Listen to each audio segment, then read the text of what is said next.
Yo, what's up? Welcome to God of Fiction, where stories come alive. Buckle up because today we have what if Harry awakened to avoid magic, during the sorting and the hat declared him the supreme emperor of magic. Quick favor, if you dig this content, drop a like and subscribe. It takes just a second but means so much to us. Let's roll. Chapter 1, The Emperor's Awakening, Potter, Harry.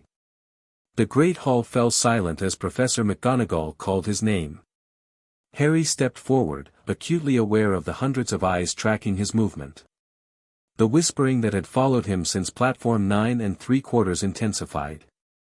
Is that him? The Harry Potter? I thought he'd be taller. Harry approached the three-legged stool with the ancient, patched sorting hat resting upon it. He'd faced worse than this, he told himself. Living with the Dursleys had taught him to endure scrutiny and judgment. But something about this ceremony felt weightier, more consequential than he'd expected.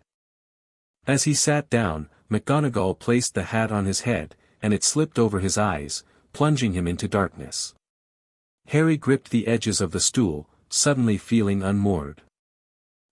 Said a small voice in his ear. Difficult. Very difficult. Plenty of courage, I see. Not a bad mind either. There's talent, oh my goodness, yes, and a nice thirst to prove yourself. Now that's interesting. Harry thought desperately of Gryffindor, of Ron's friendship and the house of his parents. Gryffindor, the voice continued. You could be great, you know, it's all here in your head, and Slytherin would help you on the way to. Wait, what is this? The hat's voice changed, gaining a resonant quality that echoed not just in Harry's ears but through his very bones. He felt a curious tugging sensation deep within his chest, as if something long dormant was stirring. I've never, in 1,000 years. Suddenly, Harry wasn't sitting on the stool anymore. Or rather, he was, but he was also elsewhere, a vast emptiness filled with pinpricks of light like distant stars. The darkness between them wasn't black but something deeper, a complete absence that somehow felt alive. And it was reaching for him. Child, the hat whispered, its voice trembling, there is something within you. Something ancient. Something that predates even me. Harry tried to respond, but no words came. The emptiness swirled around him, through him. It didn't feel cold or hostile, it felt like coming home. I see it now, the hat said with reverence. The void. The place from which all magic springs. It has chosen you. With a gasp that no one in the Great Hall heard, Harry felt the emptiness pour into him, filling spaces he hadn't known existed within himself. Knowledge, power, purpose, they flooded his mind in a torrent too vast to comprehend. In the Great Hall, students shifted uncomfortably. Harry Potter had been under the hat for nearly 5 minutes now, a hat stall, as the older students whispered. Dumbledore leaned forward slightly in his golden chair, a crease of concern appearing between his brows. Then it happened. The hat straightened atop Harry's head, seeming to grow larger. The rip near its brim opened wide, and instead of announcing a house, it spoke in a thunderous voice that reverberated through the enchanted ceiling, "Behold the void's chosen. Harry Potter, Supreme Emperor of Magic." A pulse of energy exploded outward from Harry's seated form. The enchanted candles flickering overhead flared blindingly bright before plunging the hall into complete darkness for 3 heartbeats. When light returned, every student, ghost, and teacher saw the impossible, Harry Potter hovering 6 inches above the stool, eyes open but completely black, with tendrils of shadowlight curling around his body like living smoke. The silence lasted precisely 2 seconds before pandemonium erupted. Students leapt to their feet, some screaming, others drawing wands. The prefects shouted contradictory instructions. Professor McGonagall reached for Harry but jerked her hand back as the shadows lashed toward her fingers. Silence. Dumbledore's amplified voice cut through the chaos. The headmaster stood, wand raised, his usual genial expression replaced with something harder, more calculating. Harry barely registered the commotion. Inside his mind, the void was showing him things, the underlying patterns of magic, the currents of power flowing through Hogwarts, the glowing threads connecting wands to their owners. He saw magic not as spells or incantations but as a living tapestry that could be reshaped by will alone. "Mr. Potter," Dumbledore said carefully, his voice normal but carrying in the stunned silence. "Please come down."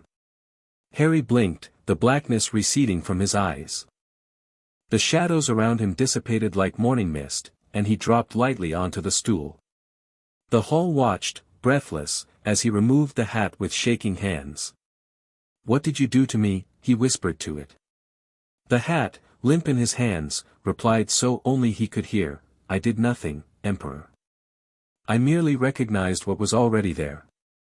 Harry stood on unsteady legs and turned to face the student body. Their expressions ranged from awe to horror, but one face caught his attention, a girl at the Slytherin table with long dark hair and ice-blue eyes, who wasn't looking at him with fear but with recognition. She was tracing symbols in the air, watching how the shadows around Harry responded to her movements. "Headmaster," Professor Snape's voice cut through the silence, "we should remove Potter immediately. This is clearly dark magic." "Not dark," Harry said, surprising himself with how steady his voice sounded. "Just, old. Older than the Founders. Older than Hogwarts." "How could you possibly know that?" Snape sneered, but there was a tremor beneath his contempt. Before Harry could answer, the massive doors of the great hall crashed open. Professor Quirrell stumbled through them, his turban askew. "TT Troll," he screamed. "Troll in the D-Dungeons. Thought you ought to know." He collapsed in a dead faint, but no one panicked. All eyes remained fixed on Harry. Dumbledore looked between the fallen professor and Harry, his expression unreadable. "Prefects, lead your houses back to your dormitories. Slytherins, remain here as your common room is near the dungeons. Professors, with me to address the troll. Mr. Potter." He hesitated. "Please wait here with Professor McGonagall." As students began to file out in nervous groups, Harry felt a strange tingle at the base of his skull.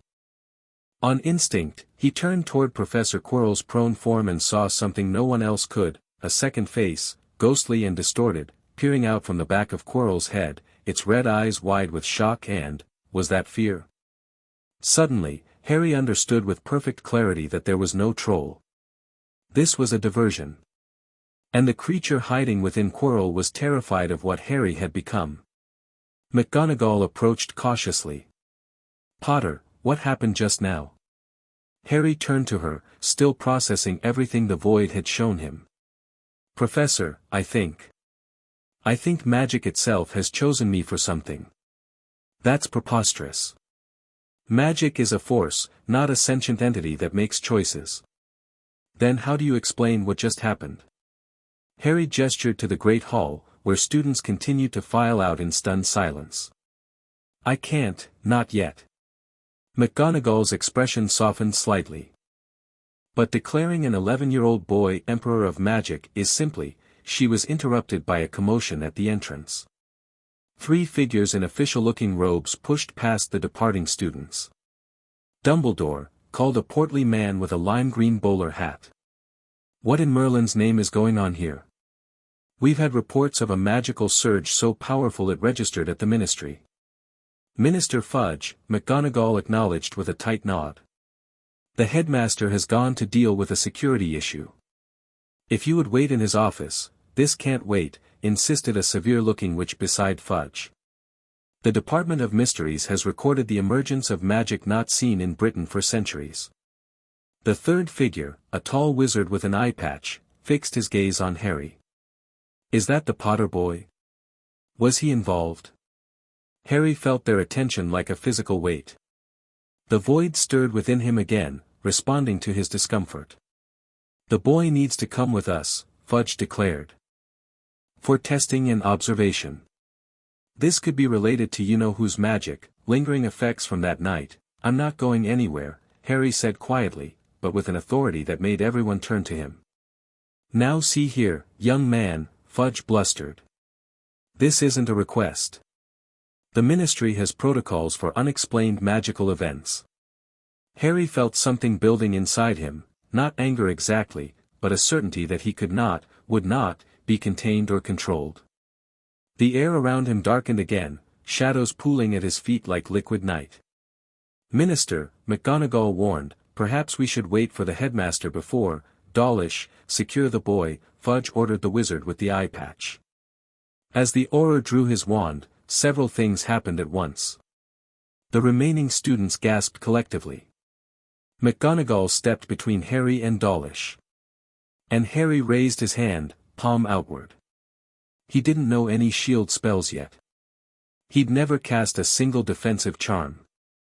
But as the Auror's stunning spell left his wand, Harry simply refused it. The red beam of light struck an invisible barrier inches from Harry's outstretched hand and dissipated into sparks. But it didn't stop there. Every spark transformed into a small shadow that flew back toward Dawlish, swirling around him like angry hornets. "What the Auror batted at the shadows, but his hand passed through them. They weren't attacking, merely circling, making their point. I said," Harry repeated, his voice deeper than it should have been for a boy his age, "I'm not going anywhere." A hush fell over the hall. The shadows receded, flowing back to Harry like obedient pets.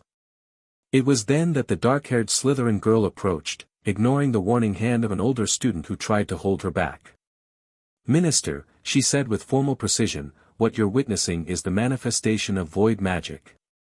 My family's grimoires contain references to it. The last recorded wielder was Merlin himself." Fudge gaped at her. "And you are?" "Daphne Greengrass, of House Greengrass." She performed a small curtsy that somehow managed to be both respectful and slightly mocking. "The Greengrasses have always had unusual interests," the severe witch muttered, but she was studying Harry with new intensity. Harry looked at Daphne with surprise and gratitude. The mention of Merlin had caused a ripple of whispers among the remaining students and staff. "Minister," McGonagall said firmly, "attempting to remove Mr. Potter by force is clearly ill-advised. I suggest we all adjourn to the headmaster's office and discuss this calmly once the other situation has been resolved." Fudge looked torn between anger and fear. "Very well. But the boy remains under ministry observation. Unspeakable Croaker will stay with him." The severe witch nodded, never taking her eyes off Harry. "I don't need observation," Harry said. "I need answers." He turned to Daphne. "You said your family knows about this magic?" She nodded, her eyes gleaming with interest. "The Greengrass archives contain some of the oldest magical texts in Britain. Void magic is mentioned as the primordial force, the wellspring from which all other magic derives." "Miss Greengrass," McGonagall interjected, "while your academic enthusiasm is noted, this is hardly the time for theoretical discussions." "It's exactly the time," Harry countered, surprising himself again with his certainty. "If I'm going to control this, I need to understand it." The void magic within him stirred again, but this time it wasn't reacting to a threat. It was responding to his intent, his desire to master it rather than be mastered by it. As if responding to an unspoken command, the shadows around Harry coalesced and shot upward, forming a dome over the area where he stood with Daphne, McGonagall, and the ministry officials. It wasn't opaque, they could see the great hall through it, but it muffled sound from outside and gave Harry the strange sensation of being in a protected space. "Potter! Dispel this at once!" McGonagall demanded, though her wand hand trembled slightly. "I don't know how," Harry admitted. "It just happens." Daphne stepped closer to him, studying the shadowy dome with fascination. "It's a sanctuary construct. The Emperor's Pavilion, if the texts are correct." She traced a symbol in the air, a vertical line bisected by a horizontal curve, and part of the dome rippled in response. "See? It recognizes the old sigils." "This is beyond irregular," Fudge sputtered. "A first-year student creating advanced magical constructs without training or incantation. Impossible." "And yet, here we are," Unspeakable Croaker said dryly. She approached the edge of the dome and carefully touched it with her wand. Fascinating. It has properties similar to both a Protego Maxima and a space expansion charm, yet it's neither. Harry was only half listening. Inside his mind, the void was showing him how the dome worked, not as a spell with defined parameters but as a direct manifestation of his will, shaped by the primordial magic that now flowed through him. "I can take it down," he said after a moment. "But I want your word that no one will try to remove me from Hogwarts against my will." Fudge puffed up indignantly. "You don't make demands of the Ministry, boy." Harry felt a flicker of the old anger he'd known at the Dursleys, the helplessness, the unfairness, but the void absorbed it, transformed it into something colder and more focused. "I'm not making demands," he said evenly. "I'm stating facts. You can't force me to go with you. You saw what happened when your aura tried." Before Fudge could respond, the doors to the Great Hall opened again, and Dumbledore swept in, followed by the other professors. He took in the scene, the shadow dome, the confrontational postures, with one sweeping glance. "Minister," he greeted, as if finding Fudge under a dome of primordial magic was an everyday occurrence. "I see you've met our newest student. Dumbledore, this situation is intolerable. The boy has manifested unregistered, unregulated magic of unknown origin and refuses ministry oversight." "Cornelius," Dumbledore said gently, "perhaps we might all benefit from a moment to collect ourselves. Mr. Potter has experienced quite a shock, I imagine." Harry met the headmaster's gaze. The twinkling blue eyes held 1,000 questions, but also a caution that Harry instinctively understood: don't reveal too much, not yet. "The troll has been secured," Dumbledore continued. "Professor Quirrell appears to have recovered from his fright and is assisting in containing it." Harry wanted to shout that there was no troll, that Quirrell was harboring something malevolent, but the void urged caution. If he revealed his awareness of Quirrell's passenger now, he would lose the advantage of surprise. Instead, he concentrated on the shadow dome. Rather than try to dismantle it through conscious effort, he simply accepted that it was no longer needed. Instantly, the shadows dissolved, flowing back into him like water down a drain. "Remarkable control for one so young," Dumbledore observed. "And now, I believe we should continue this discussion somewhere more private. The students need their dinner, after all." "Headmaster," Harry said, "if we're going to discuss what's happening to me, I'd like Daphne to come too. She seems to know something about it." Daphne straightened, looking surprised but pleased. Dumbledore's eyebrows rose slightly. An unusual request, but perhaps a sensible one under the circumstances. "Very well, Miss Greengrass may join us." As they prepared to leave, a strange hush fell over the remaining students. The shadows around Harry had fully receded, but something else was happening.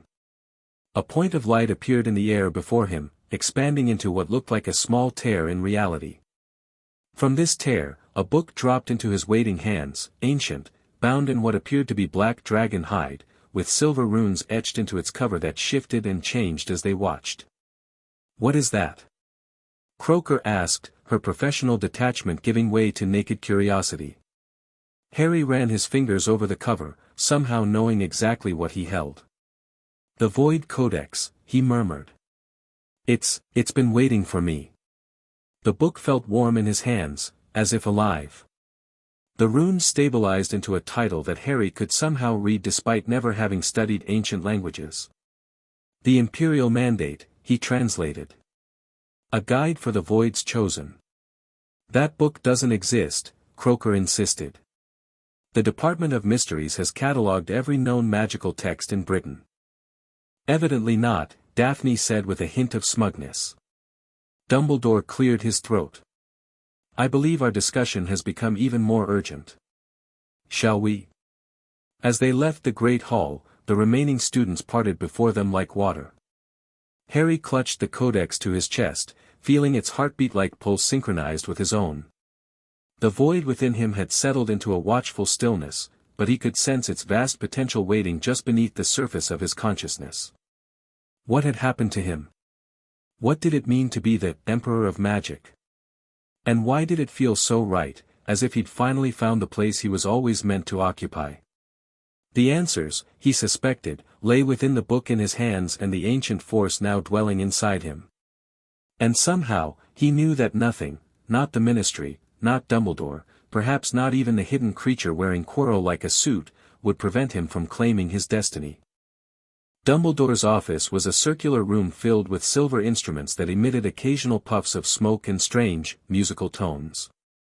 Portraits of previous headmasters and headmistresses lined the walls, all of them awake and watching with unconcealed interest. "Please, be seated," Dumbledore said, conjuring enough chairs for everyone with a casual wave of his wand. Harry took a chair facing the headmaster's desk, Daphne sitting close beside him. McGonagall positioned herself slightly behind Dumbledore, while Fudge, Dawlish, and Croaker arranged themselves in a semicircle. "Now then," Dumbledore began, steepling his fingers, "we find ourselves in an unprecedented situation." "Unprecedented? It's a catastrophe." Fudge exploded. "The boy who lived, manifesting unregistered magic and being declared, what was it? Emperor? It's absurd." "Is it?" Daphne asked coolly. "The ancient texts speak of the void's chosen appearing throughout history at moments of great magical significance. Merlin was one. So was Morgana Le Fay, though she was corrupted by the power." "Miss Greengrass," McGonagall said sharply, "you cannot possibly be suggesting that Mr. Potter is in the same category as Merlin." "I'm not suggesting anything," Daphne replied. "The Sorting Hat declared it." All eyes turned to the ancient hat, which sat on a high shelf behind Dumbledore's desk. "The hat has never been wrong in its judgments," Dumbledore mused, "though it has certainly never made such an announcement before." The hat itself stirred. "In 1,000 years, I have sorted the children of Britain's magical families without fail," it said in its gruff voice. "I have seen into their minds, their hearts, their very magic. And never have I encountered what dwells within Harry Potter." "And what exactly is that?" Croaker asked, leaning forward intently. "The void," the hat replied simply. "The primal nothingness from which all creation springs. The wellspring of magic itself." "Preposterous," Fudge muttered. "Open the book, Potter," the hat instructed, ignoring the minister. "Read the first page." Harry looked down at the codex in his lap. With trembling fingers, he opened the cover. The parchment inside was neither yellowed nor brittle despite its apparent age. The text shimmered, the letters rearranging themselves as he watched until they formed words he could understand. "To the chosen of the void," he read aloud, "bearer of the imperial mandate, heir to Merlin's legacy, and arbiter of magic's fate. Within these pages lies the knowledge of ages, preserved for the moment when the void would choose again. Use it wisely, for the power you wield can reshape reality itself." As he read, the air in the office grew heavy with potential, like the moment before lightning strikes. The silver instruments on Dumbledore's shelves began to spin and chime in harmony. "You have been chosen because magic itself is at a crossroads," Harry continued, the words burning themselves into his mind as he spoke them. "The balance has shifted. The old ways are fading. You must restore what was lost and forge a new path forward." He looked up to find everyone staring at him with expressions ranging from awe to terror. "This is clearly a hoax," Fudge blustered, though his voice lacked conviction. "Some prank by older students, or perhaps even a plot by the remaining Death Eaters to destabilize." "It's not a hoax, Minister," Dumbledore interrupted gently. "I can sense the authenticity of the magic at work here. It is ancient beyond reckoning." "Then what do we do with him?" Dawlish asked bluntly. "If the boy really has this void magic, he's potentially the most powerful wizard alive. And he's 11. "I'm right here," Harry said irritably. "And I'm not going to hurt anyone." "You attacked an Auror," Fudge accused. "I defended myself from an Auror," Harry corrected. "There's a difference." Daphne placed a hand on his arm, a subtle warning to moderate his tone. Harry took a deep breath, feeling the void respond to his emotions, ready to manifest again if needed. "Mr. Potter," Dumbledore said carefully, "what do you want?" The question caught Harry off guard. What did he want?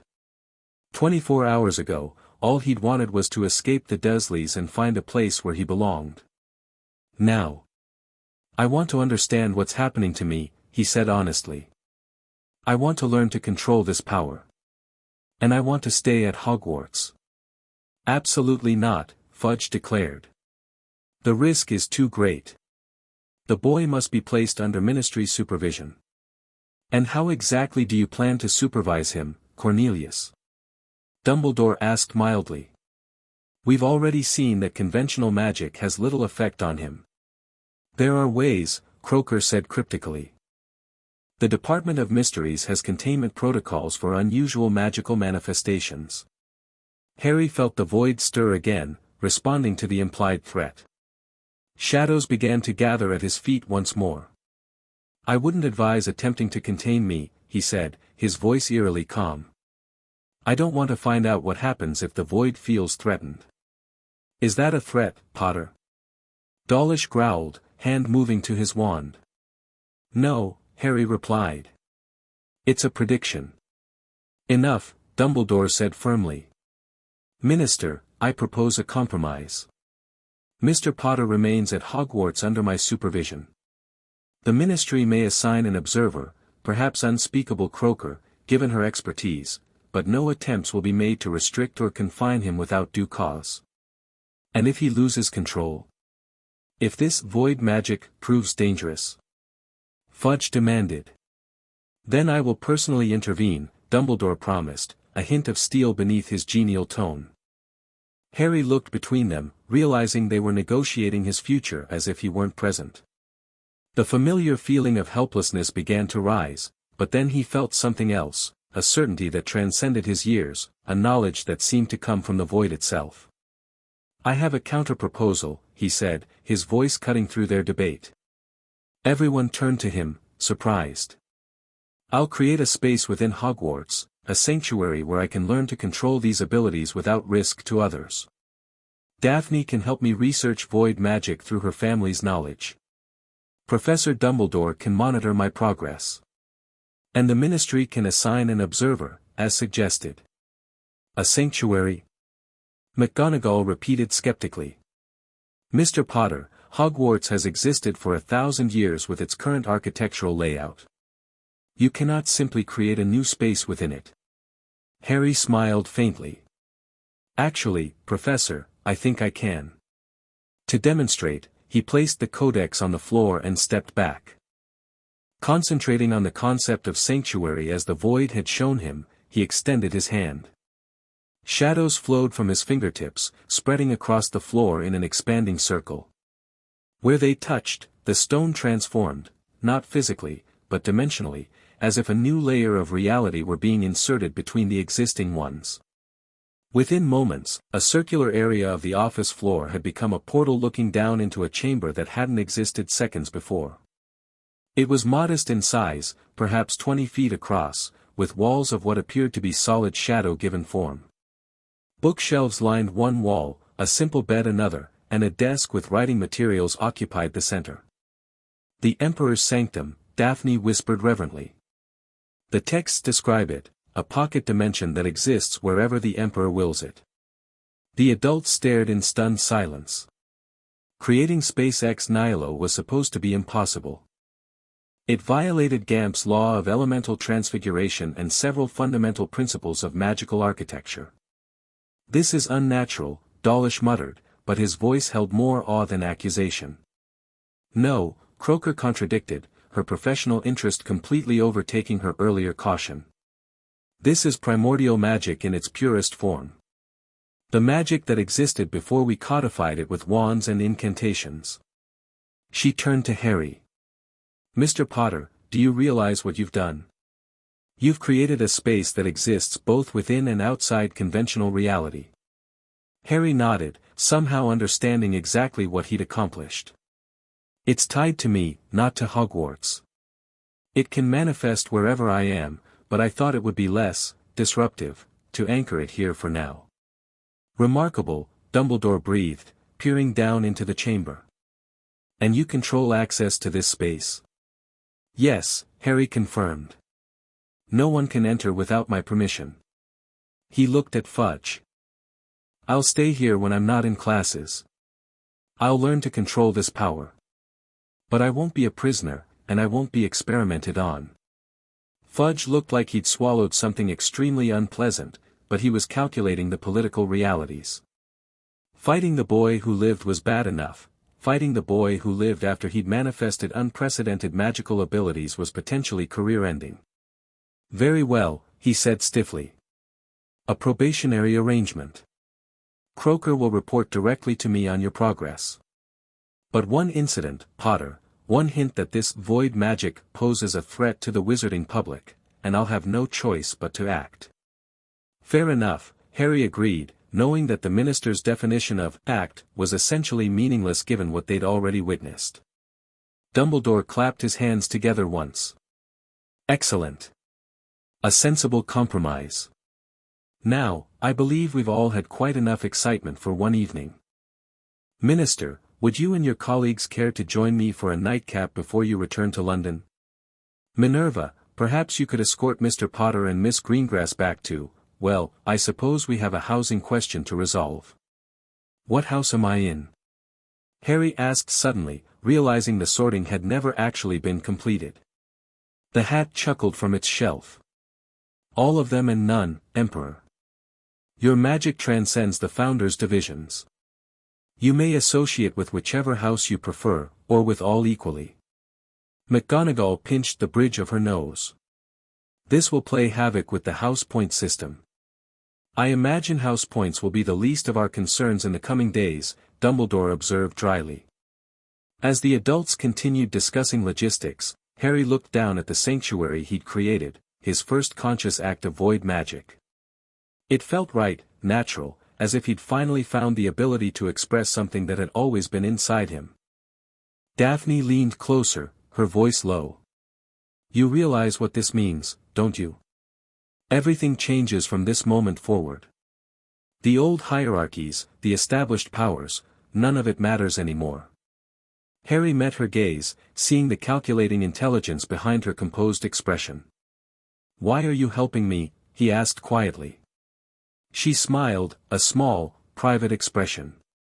Let's just say my family has been waiting a very long time for the void to choose again.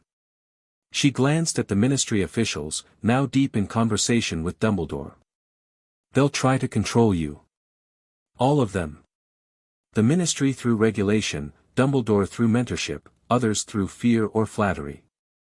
And you? I prefer alliance to control, she answered simply. My family's knowledge for your protection. It was refreshingly direct after all the adult maneuvering. Harry found himself nodding. Alliance it is, he agreed, offering his hand. As their fingers touched, a spark of shadow and light passed between them. Daphne's eyes widened fractionally, the only break in her composure, before she recovered and shook his hand firmly. The first alliance of the new emperor, she said, her voice carrying a hint of something like prophecy. May it be the foundation of many. Word traveled fast at Hogwarts, even by magical standards. By breakfast the next morning, every student knew that Harry Potter had manifested something called void magic and been declared emperor by the Sorting Hat itself. The details varied wildly depending on who was telling the story. Some claimed he transformed into a being of pure shadow, others that he'd threatened the Minister of Magic, and still others that he could now read minds and control the castle itself. The truth, as usual, was both more and less dramatic than the rumor suggested. Harry entered the great hall flanked by Professor McGonagall. He'd spent the night in his newly created sanctuary, reading the first chapters of the Void Codex and adjusting to the constant awareness of magic flowing around him. The experience had been isolating but also oddly peaceful. For the first time in his life, he'd had space that was truly his own, inviolable and secure. Now, as he walked between the house tables, the cacophony of breakfast conversation died instantly. Hundreds of eyes tracked his movement, expressions ranging from fascination to terror. "Where am I supposed to sit?" he whispered to McGonagall. "Traditionally, you would sit with your house," she replied. "But as the hat declared you, outside the house system. I suppose you may sit wherever you wish." Harry scanned the tables, looking for a friendly face. Ron Weasley, who'd been so genial on the train, was watching him warily from the Gryffindor table. At Ravenclaw, a bushy-haired girl he recognized from the train was practically vibrating with curiosity. The Hufflepuffs seemed the least hostile, merely interested rather than afraid. Then he spotted Daphne at the Slytherin table, sitting slightly apart from her housemates. She inclined her head minutely, an invitation. Decision made, Harry headed for the Slytherin table. A murmur rippled through the hall as he crossed the invisible boundary that had separated Gryffindors and Slytherins for centuries. A pale, blond boy he recognized as Draco Malfoy looked outraged. "You can't sit here, Potter. This is the Slytherin table." Harry met his gaze steadily. "The hat said I belong to all houses and none. I'm sitting with Daphne because she's helping me research what's happening to me." "Let him sit, Draco," said an older Slytherin girl with a prefect badge. "Or have you forgotten what the hat called him?" Malfoy's face flushed, but he moved aside grudgingly. Harry sat next to Daphne, acutely aware of the tension surrounding them. "Bold choice," she murmured, buttering a piece of toast. "The other houses will think you've gone dark now." "I don't care what they think," Harry said, surprising himself with his own certainty. "The void isn't dark or light. It just is." She smiled faintly. "You've been reading the Codex." "Some of it," he confirmed. "It's a lot to process." "I imagine so. Did you sleep at all?" Harry shook his head. "Not really. The void doesn't seem to need much sleep, or at least it kept me from feeling tired." He served himself eggs and bacon, suddenly ravenous despite his sleepless night. "Have your housemates been giving you trouble? For helping me?" Daphne's smile turned sharp. "They wouldn't dare. House Greengrass is ancient, and we have our own reputation for unusual magic." She lowered her voice. "Besides, they're all trying to calculate whether being your ally or your enemy is more advantageous. Right now, most are hedging their bets." Harry glanced around the table, noting the calculating looks directed his way. It was oddly refreshing after years of outright hostility from Dudley and his gang. These students might be wary of him, even afraid, but they were treating him like a factor to be considered rather than a target to be attacked. "Mr. Potter." Harry looked up to find Professor Snape looming over him, his expression inscrutable. "Professor," he acknowledged cautiously. "Your unusual situation does not exempt you from attending classes," Snape said silkily. "Your schedule."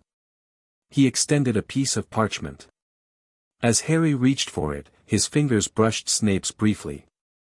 Instantly, the void showed him something, a tangled web of magic centered on Snape's left forearm, dark and corrupted but dormant, connected by a faint thread to the same presence he'd sensed in Quirrell. Harry jerked his hand back, the schedule clutched in his fingers. "Thank you, sir." Snape's eyes narrowed. "Is something wrong, Potter?" "No, sir," Harry lied. "Just nervous about my first day." Snape clearly didn't believe him but seemed unwilling to press the issue in public. "See that you arrive promptly. Fame and unusual circumstances will earn you no special treatment in my classroom." As he stalked away, Daphne gave Harry a questioning look.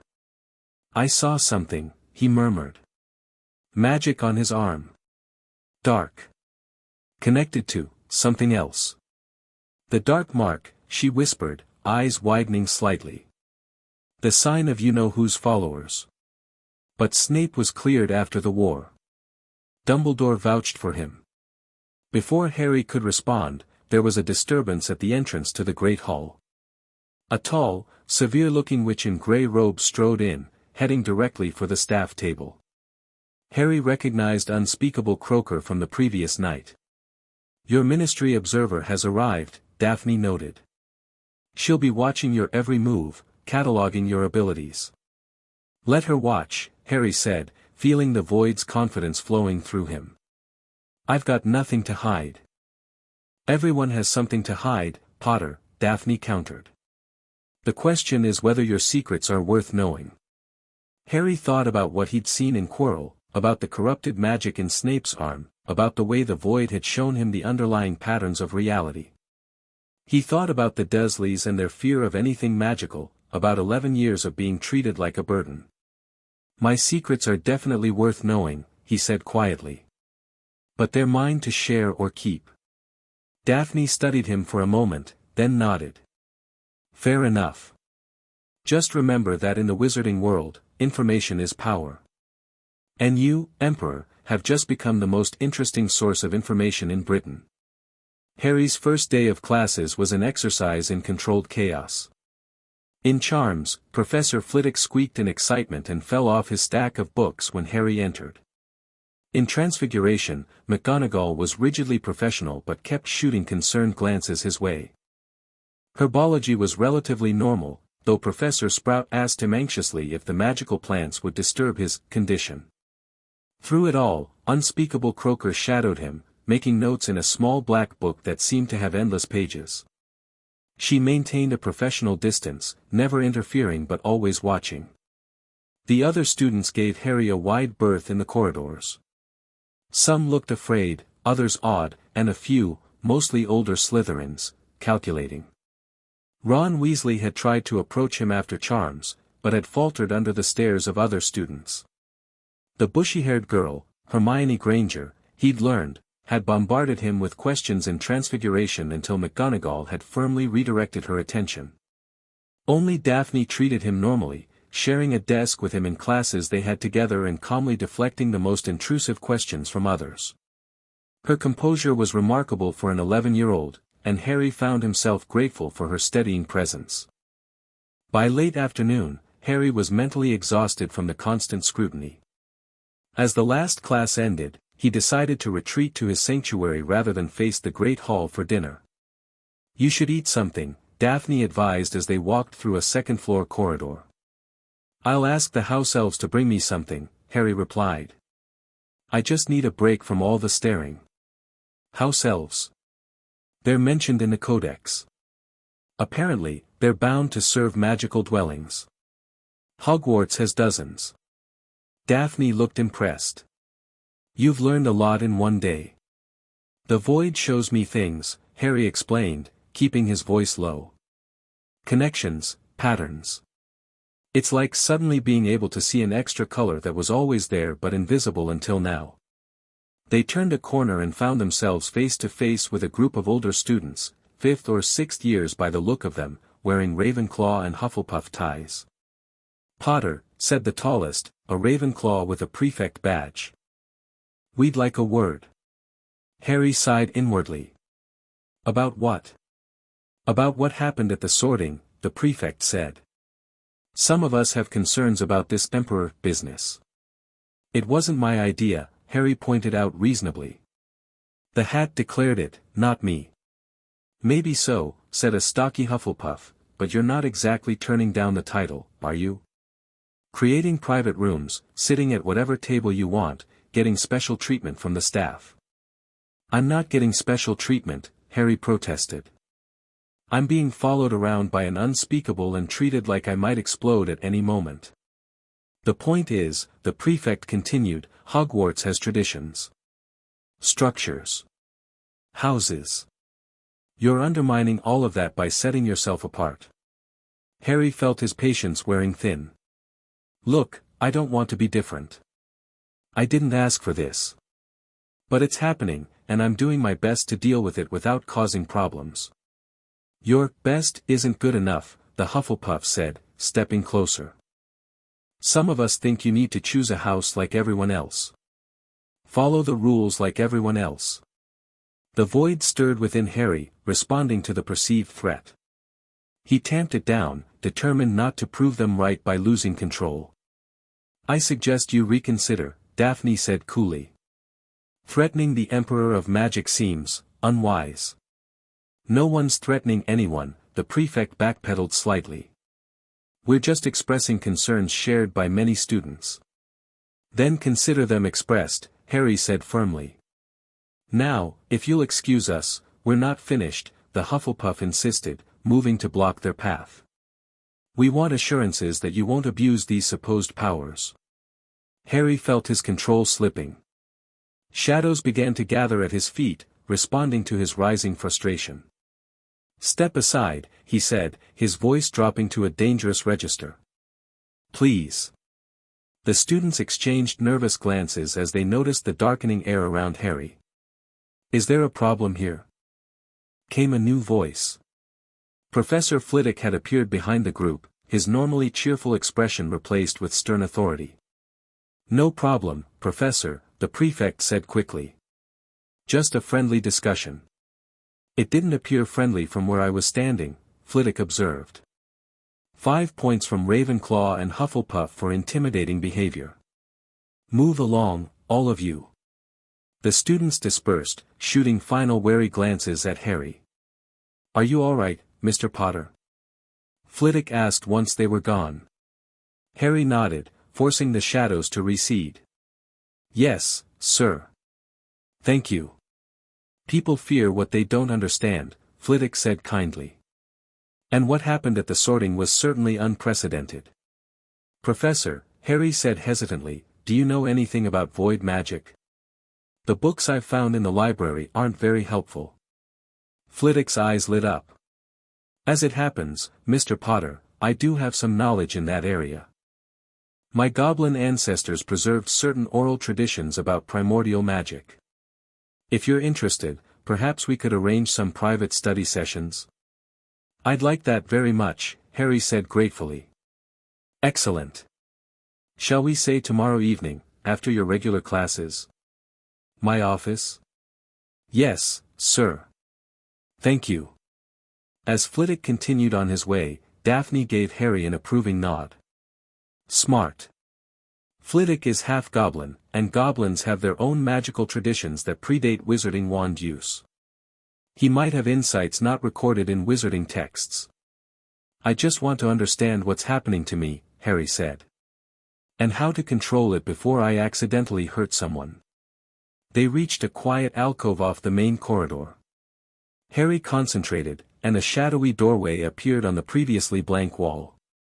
Beyond it lay his sanctuary, exactly as he'd left it that morning. Will you be all right on your own? Daphne asked. Those students won't be the last to confront you. I'll be fine, Harry assured her. I'm going to read more of the Codex. There's a chapter on controlling emotional responses that I need to study. Daphne hesitated, then said, I could ask my parents to send some of our family texts on void magic. They might complement what's in the Codex.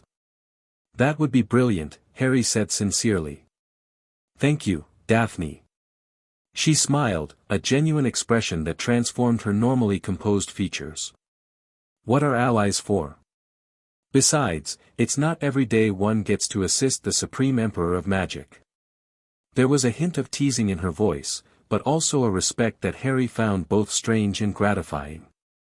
As she left for dinner, he entered his sanctuary and sealed the doorway behind him. The chamber welcomed him, shadows reaching out like affectionate pets. Harry settled at the desk with the Void Codex open before him.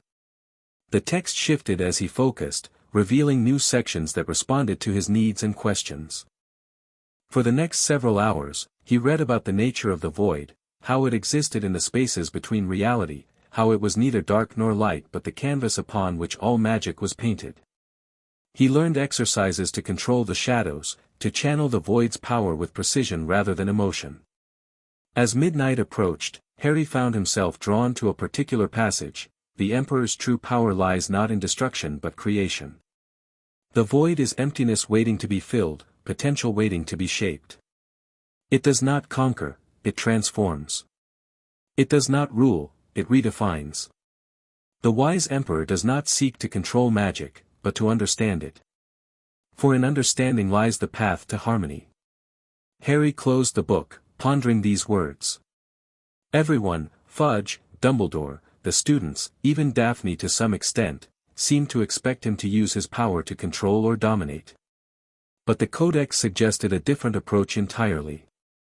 Perhaps being the Emperor of Magic wasn't about ruling over others at all. Perhaps it was about bringing balance and understanding to a world where magic had become rigidly categorized and controlled. With that thought, Harry finally drifted off to sleep, the shadows of his sanctuary wrapping around him like a protective cocoon. And as he slept, the void worked within him, reshaping his understanding of reality one dream at a time. Morning brought a new routine. Harry rose early, practiced the mental exercises from the Codex, and summoned a house elf named Dobby who seemed pathologically eager to serve the great Harry Potter, Sir, Emperor of Magic, Sir. Breakfast was delivered to his sanctuary, allowing him to avoid the Great Hall and its stairs. His first class was Defense Against the Dark Arts with Professor Quirrell. Harry had been dreading this encounter since the sorting, knowing what he'd glimpsed beneath the professor's turban. Unspeakable Croaker was waiting outside his sanctuary when he emerged, her black notebook already in hand. "Good morning, Mr. Potter," she greeted professionally. "I trust you slept well." "Well enough," Harry replied, unwilling to share that the void had shown him strange visions throughout the night, fragments of ancient magic, glimpses of places that couldn't exist in the physical world. "Your first class today is defense," Croaker noted. "I'll be observing, of course." Harry nodded, already thinking ahead to how he should handle Quirrell. The void had been insistent during the night, pushing images of the parasite hiding within the professor, showing Harry its corrupted magic and malevolent intent. They arrived at the classroom to find most of the students already seated. Gryffindors on one side, Slytherins on the other, a division as old as Hogwarts itself. Harry hesitated in the doorway, once again faced with the question of where to sit. The decision was made for him when Daphne waved from a desk in the middle of the room, directly between the two factions. As Harry moved to join her, both Gryffindors and Slytherins watched with varying degrees of curiosity and suspicion. "Subtle," he murmured as he sat beside her. "I thought you might appreciate a neutral zone," she replied quietly. "Besides, this gives us a clear view of Quirrell. You mentioned sensing something strange about him." Harry nodded slightly, impressed by her tactical thinking. From this position, he could observe Quirrell directly while still keeping an eye on both sides of the classroom. Professor Quirrell entered a moment later, his purple turban slightly askew and his perpetual nervous tremor more pronounced than usual. As he turned to face the class, Harry felt the void surge within him, responding to the dark presence hidden beneath that turban. Good morning, C-class," Quirrell stammered. Welcome to Defense Against the Dark Arts." As the professor began his introduction to the course, Harry focused on the magic swirling around him. The void allowed him to see beyond physical appearances, to perceive the currents of power flowing through the room.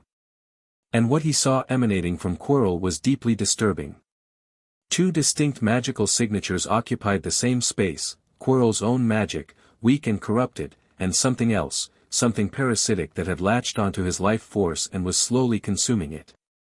The second presence was powerful but unstable, fragmentary, as if it were only partially present in reality.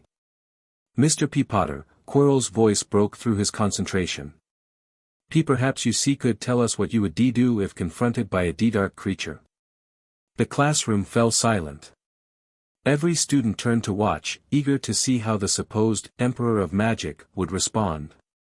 Harry met Quirrell's gaze directly, noticing how the professor flinched slightly when their eyes connected. "I suppose it would depend on the creature, sir. Some might be reasoned with. Others might need to be confronted directly." "Are reasoned with?" Quirrell repeated, a hint of something other than his usual fearfulness in his voice. "Dark creatures are not often amenable to negotiation, Mr. P. Potter." "Perhaps not," Harry conceded. "But understanding what drives them, what they want, what they fear, seems like a good first step in dealing with them." An interesting perspective. The stammer had momentarily vanished. "And if understanding fails? If the creature wants something you cannot give?" The question felt pointed, personal, as if they were having an entirely different conversation beneath the classroom discussion. Then I suppose I'd have to find a way to contain it, Harry said carefully. To prevent it from harming others while I figure out a more permanent solution. Quirrell's eyes narrowed fractionally.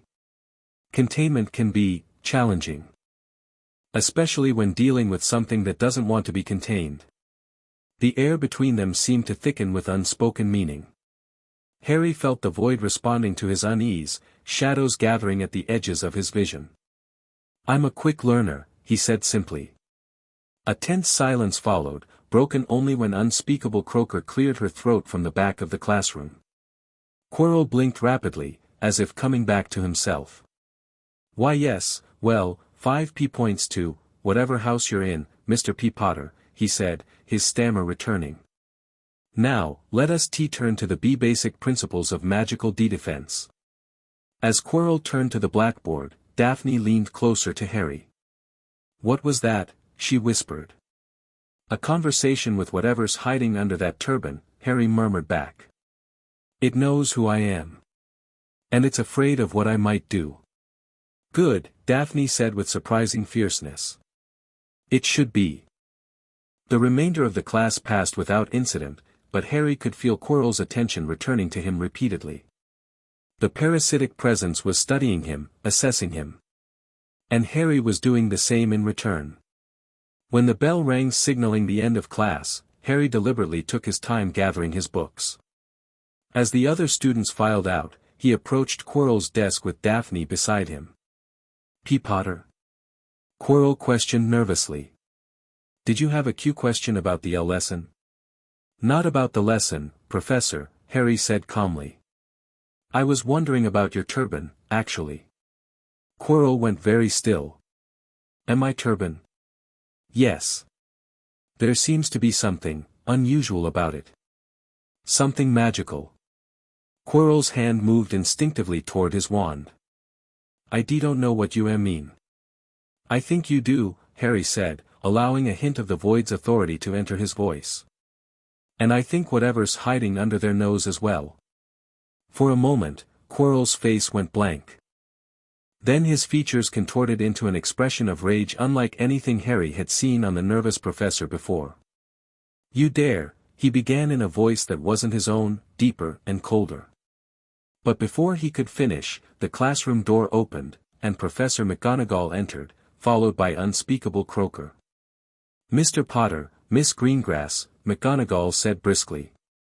You'll be late for your next class if you don't hurry along. Harry held Quirrell's gaze for one more moment, then nodded. Of course, Professor. We were just leaving. As they exited the classroom, Harry could feel Quirrell's, no, not Quirrell's, the others, hatred burning into his back like a physical force. The confrontation had been brief and inconclusive, but a message had been sent, I see you. And now the game would begin in earnest. The day passed in a blur of classes and whispers. By dinner time, Harry was mentally exhausted from the constant vigilance, the effort of controlling the void's reactions to every perceived slight or threat. He retreated to his sanctuary again, grateful for the solitude it provided.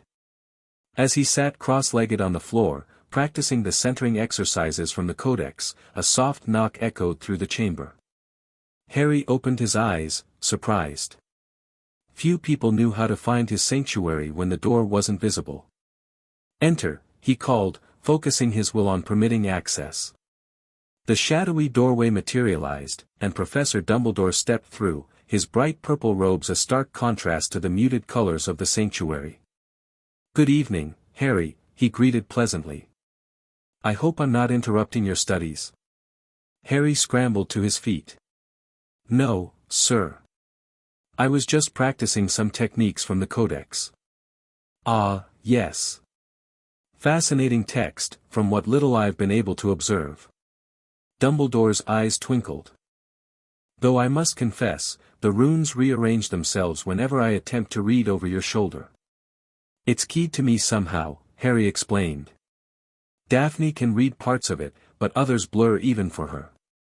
The magic of ancient texts often includes such protections. Dumbledore conjured a comfortable armchair and sat down.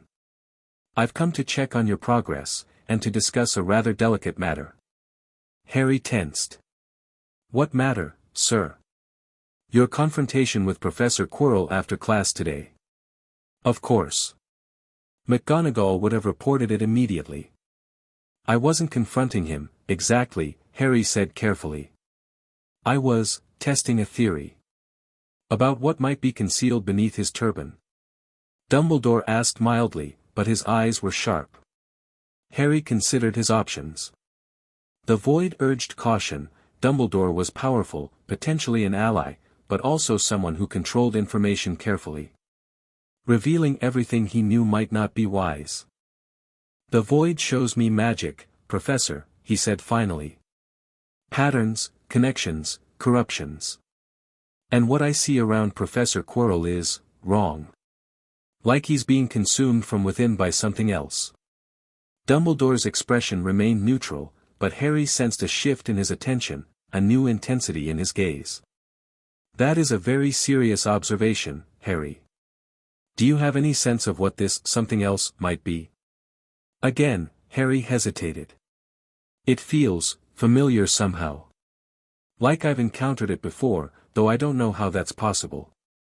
He met Dumbledore's eyes. What I do know is that it recognized me. And it was afraid. I see. Dumbledore steepled his fingers. Harry, I must ask you to exercise extreme caution. If what you suspect is true, and I have my own concerns about Professor Quirrell, then direct confrontation is unwise until we know more. So you believe me? Harry asked, surprised by the lack of skepticism. I have lived long enough to know that dismissing unusual perceptions is often a mistake, Dumbledore replied. And the void magic you've manifested is known to grant insights beyond ordinary magical detection. He leaned forward slightly. But I must emphasize the need for discretion. If Professor Quirrell is indeed compromised, alerting whatever controls him to our suspicions could be dangerous. Harry nodded slowly. I understand, sir. But, shouldn't we do something? Remove him from the school. Without evidence. That would be difficult politically, especially with the Ministry taking such interest in Hogwarts affairs recently. Dumbledore's expression grew serious. Besides, there may be strategic advantages to keeping potential threats where we can observe them. The calculation in the headmaster's response surprised Harry. It seemed at odds with the grandfatherly image Dumbledore projected. There's something else you should know, Harry said after a moment. Professor Snape has a magical mark on his arm. It's connected to whatever's possessing Quirrell. Dumbledore didn't look surprised. Ah. You've detected the dark mark. Yes, Professor Snape was once a follower of Lord Voldemort. He held up a hand as Harry started to object. He subsequently became my agent, at great personal risk. His loyalties now lie with Hogwarts, I assure you. The magic says otherwise, Harry countered. The connection is dormant, not broken. Magic, even void magic, cannot fully measure the human capacity for change, Harry. Dumbledore smiled sadly. Some bonds remain even after hearts and minds have turned. Harry wasn't entirely convinced, but he recognized the conversation was unlikely to progress further on this point. Now, Dumbledore continued, brightening, I understand Professor Flitwick has offered to help you explore your new abilities. Yes, sir. We're meeting tomorrow evening. Excellent. Phileas has unique insights into non-traditional magical practices. Dumbledore rose from his conjured chair, which vanished as he did. I would also like to offer my assistance, perhaps in weekly sessions. While I cannot claim expertise in void magic specifically, I do have some experience with unusual magical manifestations. Harry considered the offer. Having Dumbledore as a mentor would be valuable, both for his knowledge and his political protection. But it would also mean being under his influence. I'd appreciate that, sir, he said finally. But I'd like to continue my independent study as well. Of course, Dumbledore agreed readily. Self-discovery is essential in magical development. Shall we say Sunday afternoons, beginning this week? Harry nodded his agreement. Splendid. And one last thing before I go. Dumbledore reached into his robes and withdrew a small, silvery device that resembled a cigarette lighter. This is a deluminator of my own design. If you find yourself in danger, click it 3 times in rapid succession. I will know instantly and come to your aid. He handed it to Harry, who felt the weight of the simple object, and the trust it represented. Thank you, sir. We live in uncertain times, Harry. And while I have every confidence in your growing abilities, even emperors occasionally need allies. Dumbledore's eyes twinkled again. Now, I believe the house elves have prepared a rather excellent treacle tart for dessert this evening.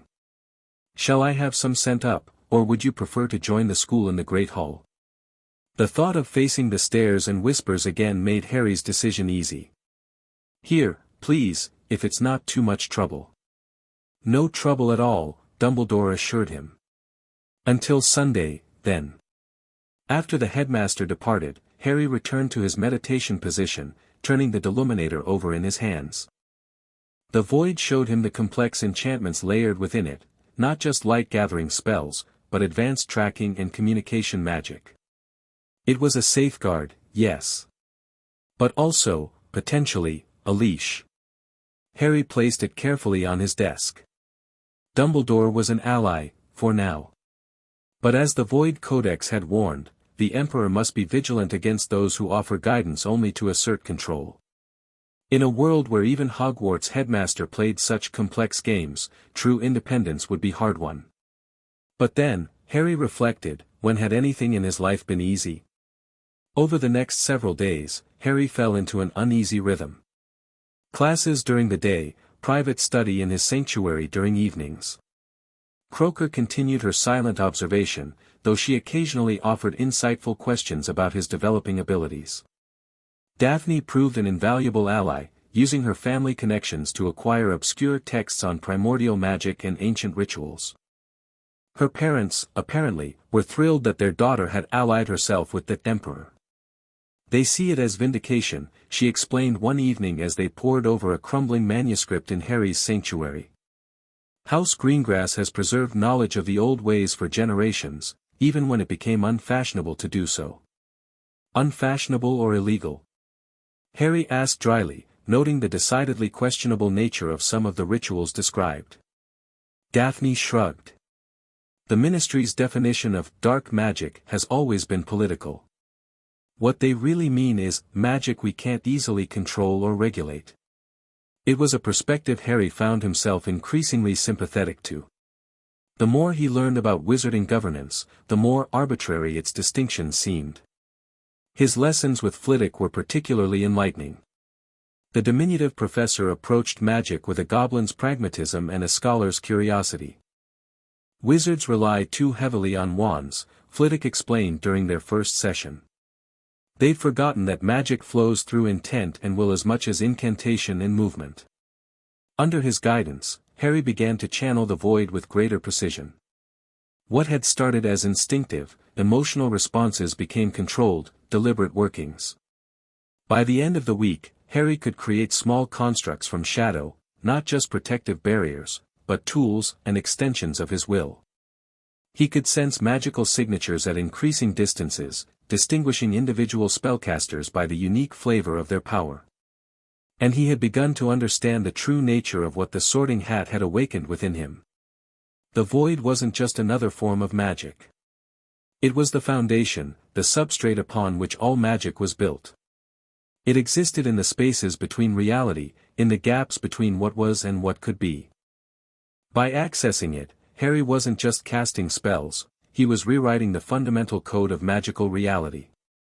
This realization came to a head during his first Sunday session with Dumbledore. The headmaster had asked for a demonstration of what Harry had learned, and Harry obliged by creating a complex shadow construct, a miniature replica of Hogwarts, accurate down to the individual windows and towers. Impressive, Dumbledore murmured, examining the floating model. But I wonder, can you manipulate existing magic as well as create your own? He cast a simple Lumos charm, his wand tip glowing with bright white light. Can you interact with this spell without dispelling it? Harry focused on the light, seeing through the void how it was structured, a simple matrix of magical energy, pulling illumination from the ambient magic of Hogwarts itself. Carefully, he reached out with his awareness, not to cancel the spell but to reshape it. The light changed color, cycling through the spectrum before settling on a deep blue. Then it detached from Dumbledore's wand, floating free in the air between them. Dumbledore's eyebrows rose. Most extraordinary. You didn't counter my spell, you assumed control of it. Not control exactly, Harry corrected, allowing the light to return to Dumbledore's wand. I just suggested a different form to it. The magic itself decided to accept the change. Magic itself decided, Dumbledore repeated thoughtfully. That's a very unusual way to conceptualize spellcasting, Harry. But it's true, Harry insisted. Magic isn't just a tool or a force.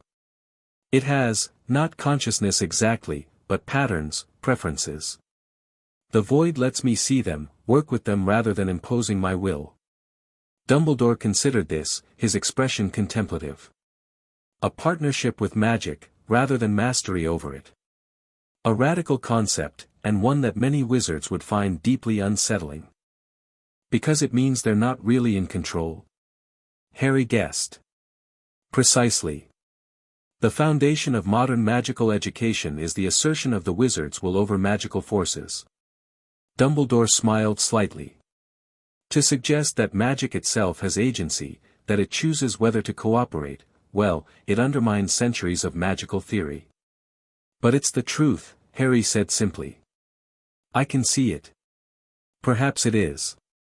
And if so, it may explain why the Sorting Hat declared you Emperor of Magic, not because you command magic, but because you understand it in ways the rest of us have forgotten.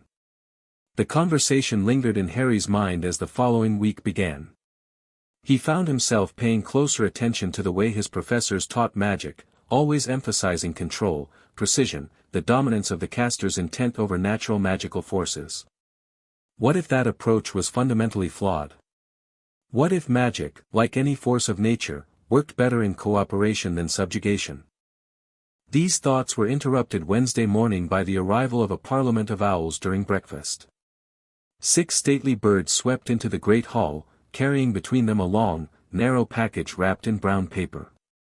They headed directly for Harry, who had taken to sitting at a different house table each day in an effort to bridge the divisions between them. The package landed in front of him with a thud that scattered plates and goblets. A smaller owl dropped a letter atop it before all 7 birds departed in perfect formation. What's that? Ron Weasley asked from across the Gryffindor table, where Harry was sitting today. I don't know, Harry admitted, reaching for the letter. He broke the seal, not a Hogwarts crest, but an unfamiliar insignia of a shadowy tree, and unfolded the parchment. Mr. Potter, he read aloud, as Supreme Emperor of Magic, you require a symbol of office befitting your station.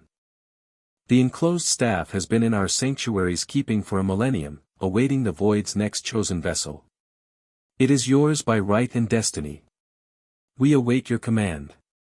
The Umbral Covenant. A hush fell over the nearby students who had heard him read. The Umbral Covenant? Hermione Granger whispered from further down the table. I've never read about them in any magical history text. You wouldn't have, said an older Gryffindor girl with long dark hair. They're supposed to be a myth, a secret society dedicated to preserving the oldest forms of magic. She looked at Harry with newfound respect. If they're real, and they're acknowledging you. Harry unwrapped the package carefully.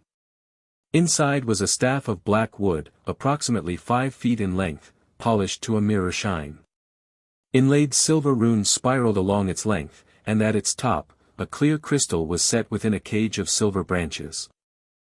The moment Harry touched it, the crystal flared with inner light, not bright, but deep, as if illuminated from within by captured shadows. The void surged within him, recognizing the staff as an extension of itself. Blimey, Ron breathed. That's not a toy wand, is it? No, Harry agreed quietly. It's definitely not a toy. Professor McGonagall appeared at his shoulder, her expression severe. Mr. Potter, what is the meaning of this delivery? Harry handed her the letter, watching as her eyes widened at its contents. The Umbral Covenant, she murmured. They haven't surfaced in centuries. She looked from the letter to the staff with growing concern. This should be reported to the headmaster immediately. Why? Harry asked. Is there something wrong with the staff? Not wrong, precisely, McGonagall hedged. But artifacts of unknown provenance, especially those connected to secretive magical organizations, should always be treated with caution. Harry could sense her genuine concern, but also felt the staff's perfect attunement to his own magic. The Void recognized it as a tool designed specifically for its wielder. I appreciate your concern, Professor, he said carefully, but I can sense the staff's magic. It's aligned to the Void. It feels right. McGonagall's lips thinned to a tight line. Nevertheless, Mr. Potter, I must insist that the headmaster examine it before you attempt to use it. Harry nodded, though inwardly the Void protested the delay. Of course, Professor. As McGonagall escorted him from the Great Hall, staff in hand, Harry caught Daphne's eye across the room. She nodded slightly, a silent message passing between them, this changes things. And indeed it did. The arrival of the staff, and more importantly, the public emergence of the Umbral Covenant, had just elevated Harry's status from curious magical anomaly to potential political figure. The whispers following him now held a new note of speculation.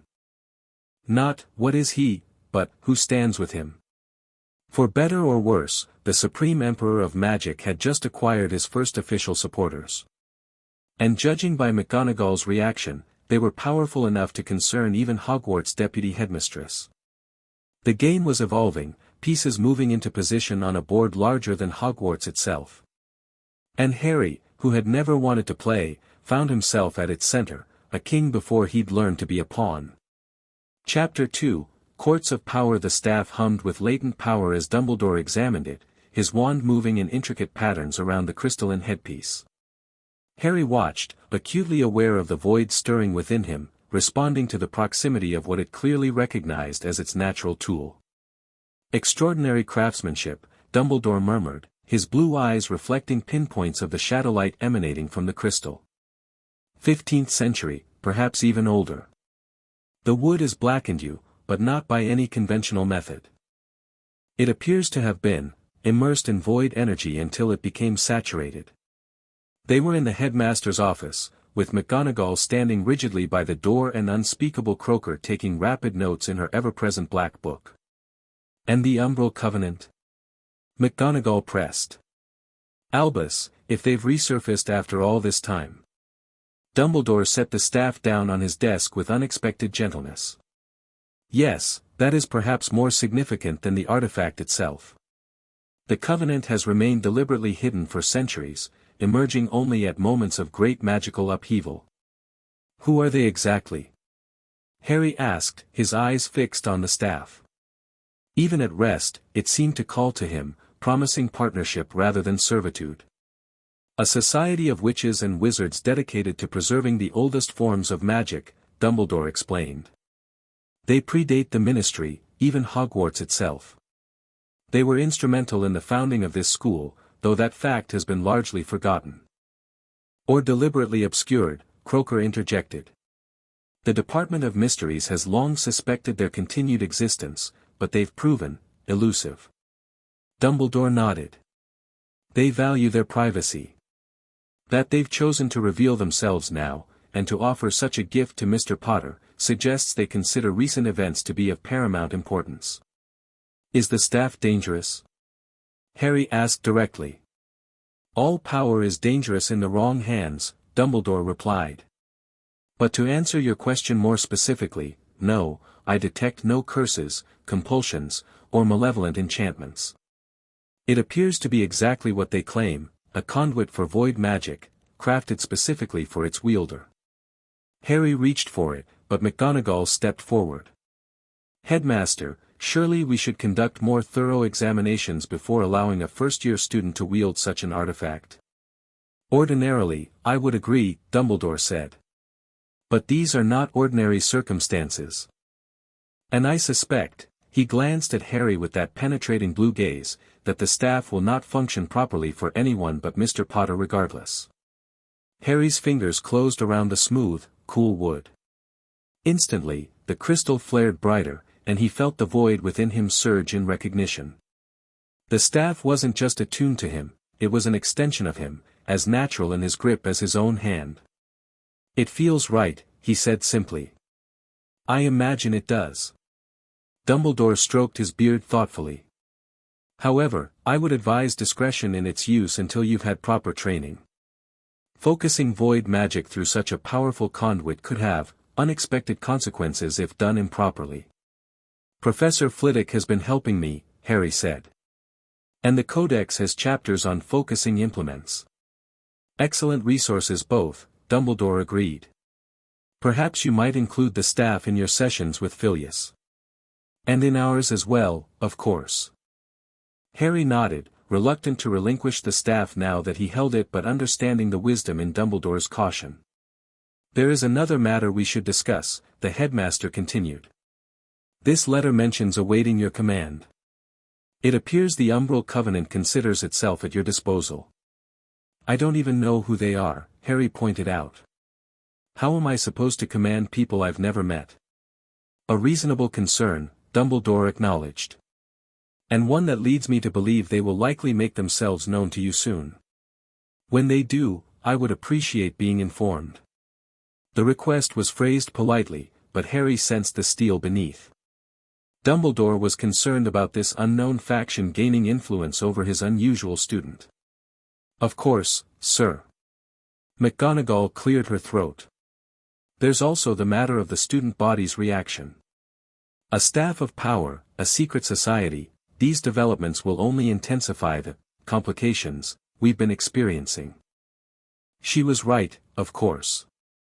The first week had been difficult enough, with students either avoiding Harry entirely or watching his every move with nervous fascination. The arrival of the staff and the public declaration of support from a mysterious ancient order would only amplify the uncertainty. Perhaps, Dumbledore said thoughtfully, it's time for Mr. Potter to address these complications directly, rather than allowing rumors to flourish unchecked. What do you mean? Harry asked. I mean, Harry, that you have been thrust into a position of significance whether you wished it or not. The students of Hogwarts are looking to you with questions that only you can answer. But I don't have answers, Harry protested. I'm still figuring all this out myself. Sometimes leadership isn't about having all the answers, Dumbledore said gently. Sometimes it's about facing uncertainty alongside those who look to you for guidance. Harry considered this. The headmaster was right, hiding in his sanctuary between classes wasn't solving anything. The whispers and stares were only growing more intense with each passing day. What do you suggest? He asked finally. A council, Dumbledore replied promptly. Representatives from each house, chosen by you, to serve as a bridge between yourself and the student body. It would demonstrate your desire for unity rather than division and provide a structured way for concerns to reach you. The idea held immediate appeal. Harry had been troubled by the way his situation was exacerbating house divisions rather than healing them. I could choose students who are respected in their houses, he mused aloud. People who would speak honestly but fairly. Precisely, Dumbledore beamed. Such a council would also help dispel the notion that you seek to rule over others. Partnership rather than dominion. Harry nodded, already considering candidates. Ron Weasley from Gryffindor, perhaps, he'd been friendly on the train, though wary since the sorting. Daphne was the obvious choice for Slytherin. For Ravenclaw, the insightful but direct Hermione Granger. And perhaps the friendly Hufflepuff boy who'd helped him find his way to charms on the second day, Justin Finch-Fletchley. I'll do it, he decided. A council with representatives from all houses. Excellent. Dumbledore clapped his hands together once. I shall announce the opportunity at dinner this evening. You may then extend your invitations to those you wish to serve. As Harry left the headmaster's office, staff in hand and thoughts swirling with possibilities, he felt something shift within him. The void seemed pleased, as if this step toward unity aligned with its own mysterious purposes. Whatever came next, the umbral covenant, the growing tensions with Quirrell, the political complications, Harry would no longer face it alone. The first court of the Emperor was about to convene. Word of Harry's counsel spread through Hogwarts like wildfire. By dinner time, it was all anyone could talk about. The speculation about who would be chosen, what powers they might have, and what it meant for house rivalries dominated conversations at every table. Harry sat at the head of a new, fifth table that had appeared in the Great Hall, smaller than the house tables, positioned perpendicular to them near the staff table. The black staff leaned against his chair, its crystal pulsing gently with inner light. "Students, your attention please," Dumbledore called from the staff table. The hall quieted immediately, all eyes turning toward the headmaster. "As you may have heard, Mr. Potter has proposed the formation of a student council to facilitate communication between himself and the wider school population. This council will consist of representatives from each house, chosen for their fairness, insight, and dedication to Hogwarts as a whole." Murmurs rippled through the hall. Dumbledore raised a hand for silence. "Mr. Potter will extend invitations to those he believes best suited for this role. I encourage any student approach to consider the honor and responsibility seriously. This council represents an opportunity to bridge divisions that have existed at Hogwarts for far too long." As Dumbledore resumed his seat, the murmuring grew louder. Harry could feel hundreds of eyes upon him, some hopeful, others calculating, many simply curious. Taking a deep breath, he stood and approached the Gryffindor table. Conversations hushed as he moved, every step watched with intense interest. He stopped beside Ron Weasley, who looked up with wide eyes. "Ron," Harry said clearly, his voice carrying in the sudden silence, "you were the first friend I made in the wizarding world. You saw me as just Harry, not as the boy who lived. I'd like you to represent Gryffindor on the council, if you're willing." Ron's freckled face flushed with surprise and pleasure. "Me? Not Percy or one of the older students?" "You," Harry confirmed. "You're honest, straightforward, and you understand loyalty better than most. That's what I need." Ron glanced around at his housemates, many of whom were nodding encouragingly. "Yeah, all right. I mean, yes, I accept." Harry smiled, genuinely pleased. "Thank you. Please join me at the council table when you've finished eating." Next, he moved to the Ravenclaw table, stopping beside Hermione Granger. The bushy-haired girl had been watching him intently since the sorting, her academic curiosity practically radiating from her. "Hermione," he began, "in the short time I've known you, you've shown an unmatched thirst for knowledge and a willingness to question established wisdom. Ravenclaw needs a voice that values truth over tradition. Will you represent them on the council?" Hermione's eyes widened. "But I'm a first year, and I'm Muggle-born." "Some might think, I'm not interested in what some might think," Harry interrupted gently. "I'm interested in what you think. And how you pursue answers even when they're uncomfortable." She straightened, determination replacing uncertainty. "Then I accept. And I've already started researching precedents for this kind of council in wizarding history. There are fascinating examples from the mage courts of medieval Bulgaria that we might, perfect," Harry said, suppressing a smile at her immediate academic enthusiasm. "We'll discuss it at the table." His third stop was the Hufflepuff table, where Justin Finch-Fletchley sat with several first and second years. "Justin," Harry said, "you helped me find my way when I was lost without hesitation or expectation of reward. That kind of instinctive fairness is rare and valuable. Would you represent Hufflepuff on the council?" The boy looked surprised but pleased. "I'd be honored, Harry. Truly." Finally, Harry approached the Slytherin table. This would be the most challenging invitation, both politically and personally. Daphne was the obvious choice, she'd been his most consistent ally, but selecting her might be seen as favoritism. Instead, he stopped beside Blaise Zabini, a quiet, observant boy who had neither joined in Malfoy's mockery nor shown fear of Harry's abilities. "Blaise," Harry said, "you watch and listen more than you speak. You consider all angles before forming judgments.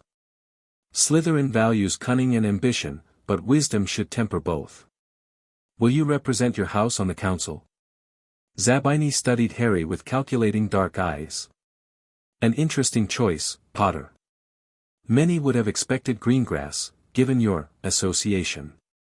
"Daphne has other responsibilities," Harry replied evenly. "And I need someone who can provide perspective beyond my own circle." A slow, appreciative smile spread across Zabini's face. "Very Slytherin reasoning. I accept." As Harry returned to the council table, the chosen representatives following, he passed Daphne. Their eyes met briefly, and she gave him a slight nod of approval. She understood what he'd done. By not selecting her publicly, he'd preserved their private alliance while avoiding accusations of bias. The 5 students seated themselves at the new table, Harry at its head with his staff propped beside him. The great hall buzzed with excited conversation, students craning their necks to observe this unprecedented development. "So," Ron said, breaking the initial awkward silence, "what exactly does this council do?" "3 things," Harry answered, loud enough for his voice to carry to nearby tables. "First, we listen to concerns from all houses and work to address them fairly. Second, we share information about void magic to replace rumors with facts. And third, we demonstrate that house divisions don't need to be barriers to cooperation." "Ambitious goals," Blaise commented, one eyebrow raised. "But worthy ones," Justin added earnestly. Hermione already had parchment and quill out. "We should establish regular meeting times, procedures for bringing issues forward, and methods for communicating our discussions back to the student body." Harry smiled, watching his newly formed council begin to engage with their roles. It was a small step, but an important one. Not emperor over subjects, but first among equals. A partnership rather than a dominion, just as Dumbledore had suggested. The void hummed its approval within him, and the crystal atop his staff pulsed in harmony with his satisfaction. For the first time since the sorting, Harry felt like he might actually belong at Hogwarts, not as an anomaly to be feared, but as a catalyst for positive change. The council's first official meeting took place the following evening in a disused classroom that Professor McGonagall had converted into a permanent meeting space. A round table dominated the center, surrounded by comfortable chairs bearing the colors of all 4 houses. Bookshelves lined the walls, and a large enchanted window offered a view of the grounds regardless of the room's actual location within the castle. Harry arrived early, placing the Void Codex and his staff on the table. The staff had rarely left his side since its arrival, and he'd begun simple practice exercises under Flitwick's supervision. Already he could channel small amounts of void energy through it, creating more stable and precise shadow constructs than he'd managed with willpower alone. Hermione was the first to arrive, her arms laden with books. "I've been researching historical precedents," she announced without preamble. "The closest parallel is the Council of Merlin, which united representatives from various magical traditions in the 5th century. "That seems appropriate," Harry commented, helping her arrange her materials. "Given the hat's reference to Merlin and the Void." "Exactly." Hermione's eyes shone with intellectual excitement. According to Ancient Convocations of Magical Britain, Merlin's council served as both an advisory body and a balance against his power. It prevented the concentration of too much authority in a single figure while still allowing for unified action when necessary. Harry nodded thoughtfully. "That's essentially what I'm hoping for with this council. I don't want to make unilateral decisions." "Which is precisely why it will work," came Daphne's voice from the doorway. Though not an official member, Harry had invited her as his personal advisor, a role that raised some eyebrows but that no one had directly challenged. The others arrived shortly after, and the meeting began with Hermione's presentation on council protocols based on historical models. Ron, displaying unexpected practical insight, suggested modifications to make the process less formal and more accessible to younger students. Most first and second years won't approach us if they have to follow some complicated procedure, he pointed out. We need to be approachable. Blaze, ever the strategist, raised the question of the council's actual authority. Potter, let's be direct. What power does this council actually have? Can we override prefects? Award or deduct points? Make policy recommendations to the staff?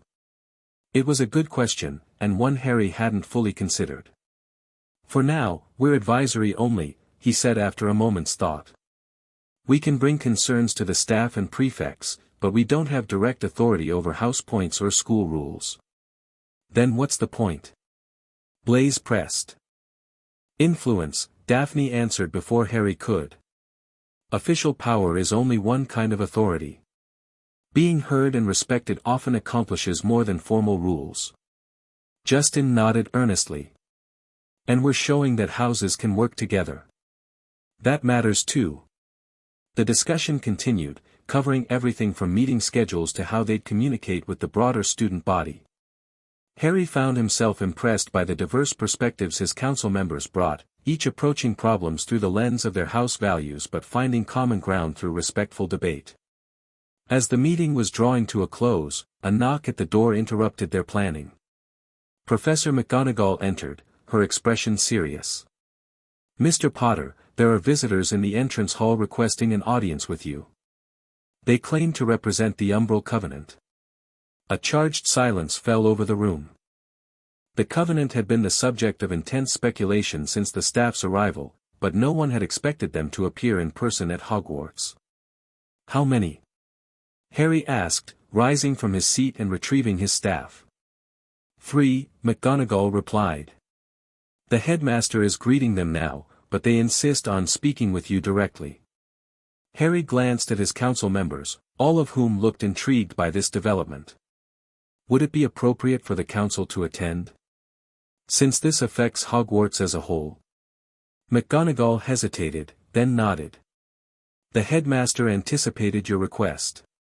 He agrees that transparency would be beneficial, provided the visitors consent. Then we'll all go, Harry decided.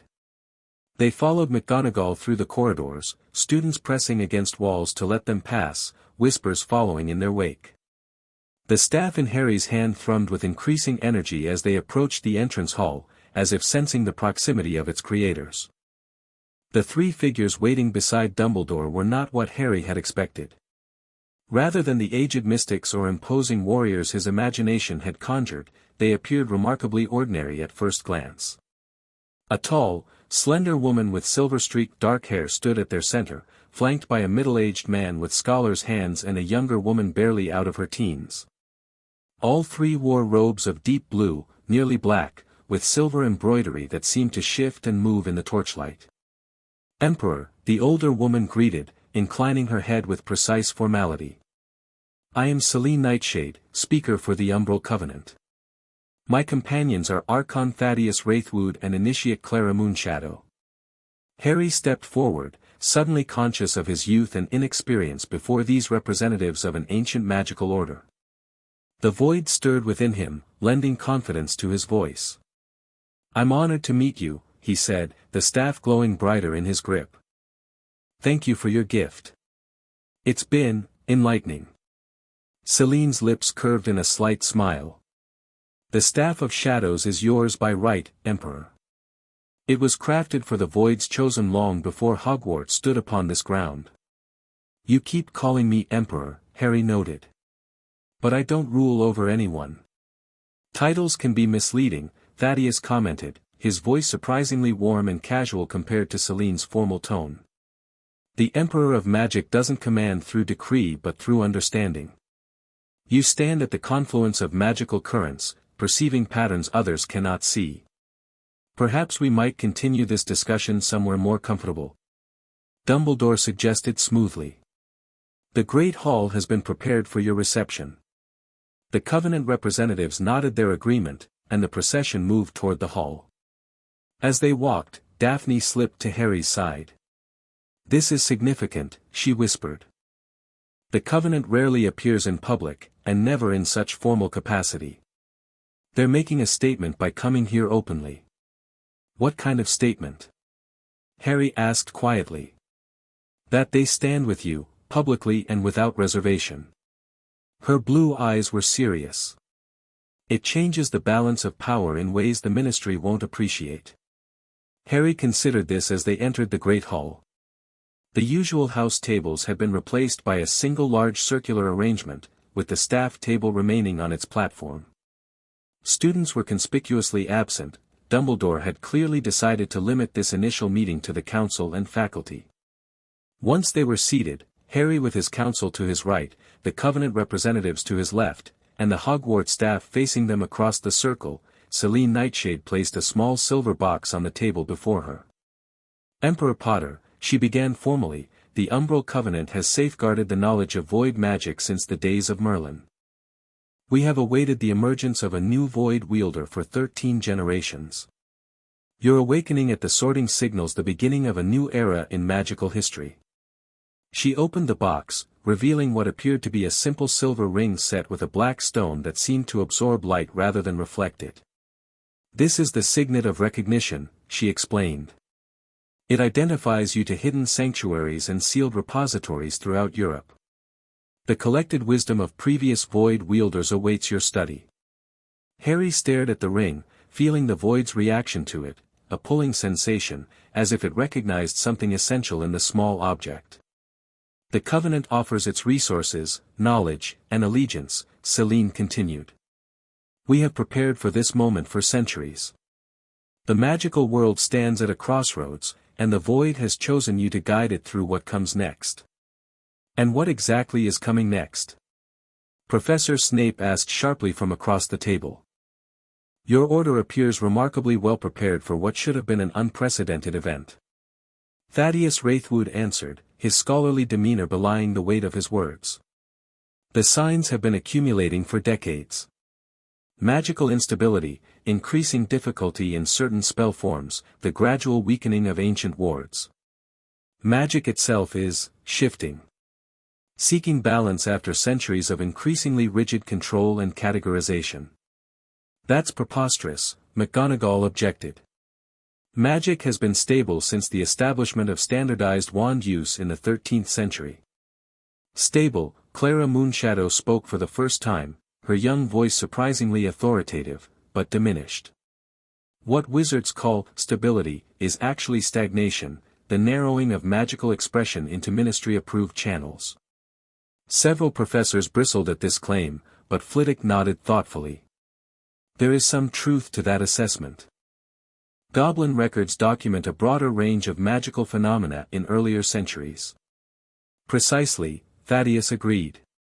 "The void's awakening in Mr. Potter represents a corrective force, a return to more fundamental magical principles." Harry listened to this exchange with growing concern. "You're saying I'm some kind of magical reset button? That the void chose me to reverse centuries of magical development?" "Not reverse," Celine clarified. "Reintegrate. The paths not taken, the traditions abandoned or suppressed, the void seeks to restore balance, not to destroy what exists." Dumbledore, who had been listening intently, leaned forward. "And the Covenant's role in this reintegration?" "To guide and support the Emperor," Celine answered smoothly. "To provide context for what he experiences through the void. And to help navigate the political complexities that will inevitably arise." "Political complexities?" Hermione questioned. "What does magic have to do with politics?" Blaise Zabini snorted softly. "Everything in the wizarding world is political, Granger. Especially magic." "Indeed," Celine agreed. "The ministry's control depends on a particular understanding of magic, categorizable, regulatable, restricted to approved practitioners using sanctioned methods. The void transcends those limitations.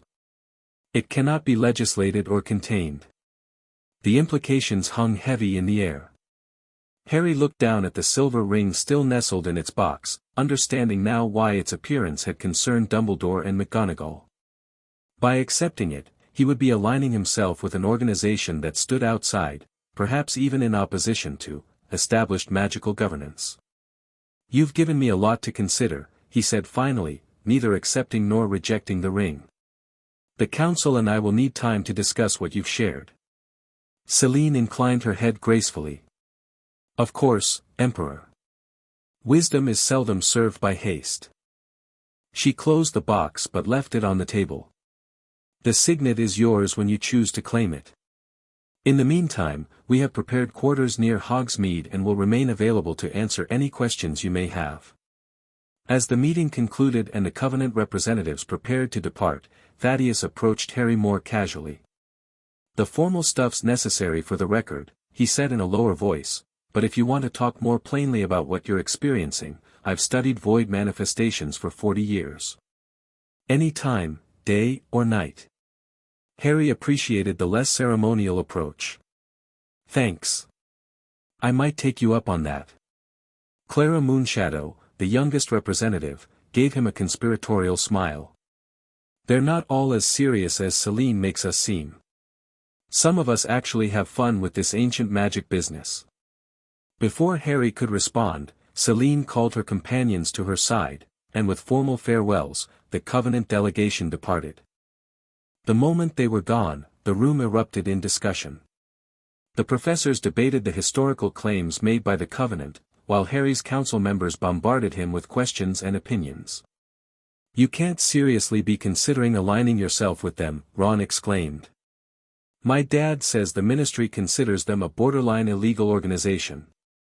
"Which is precisely why their support is valuable," Blaise countered. "They operate outside ministry control but maintain significant influence."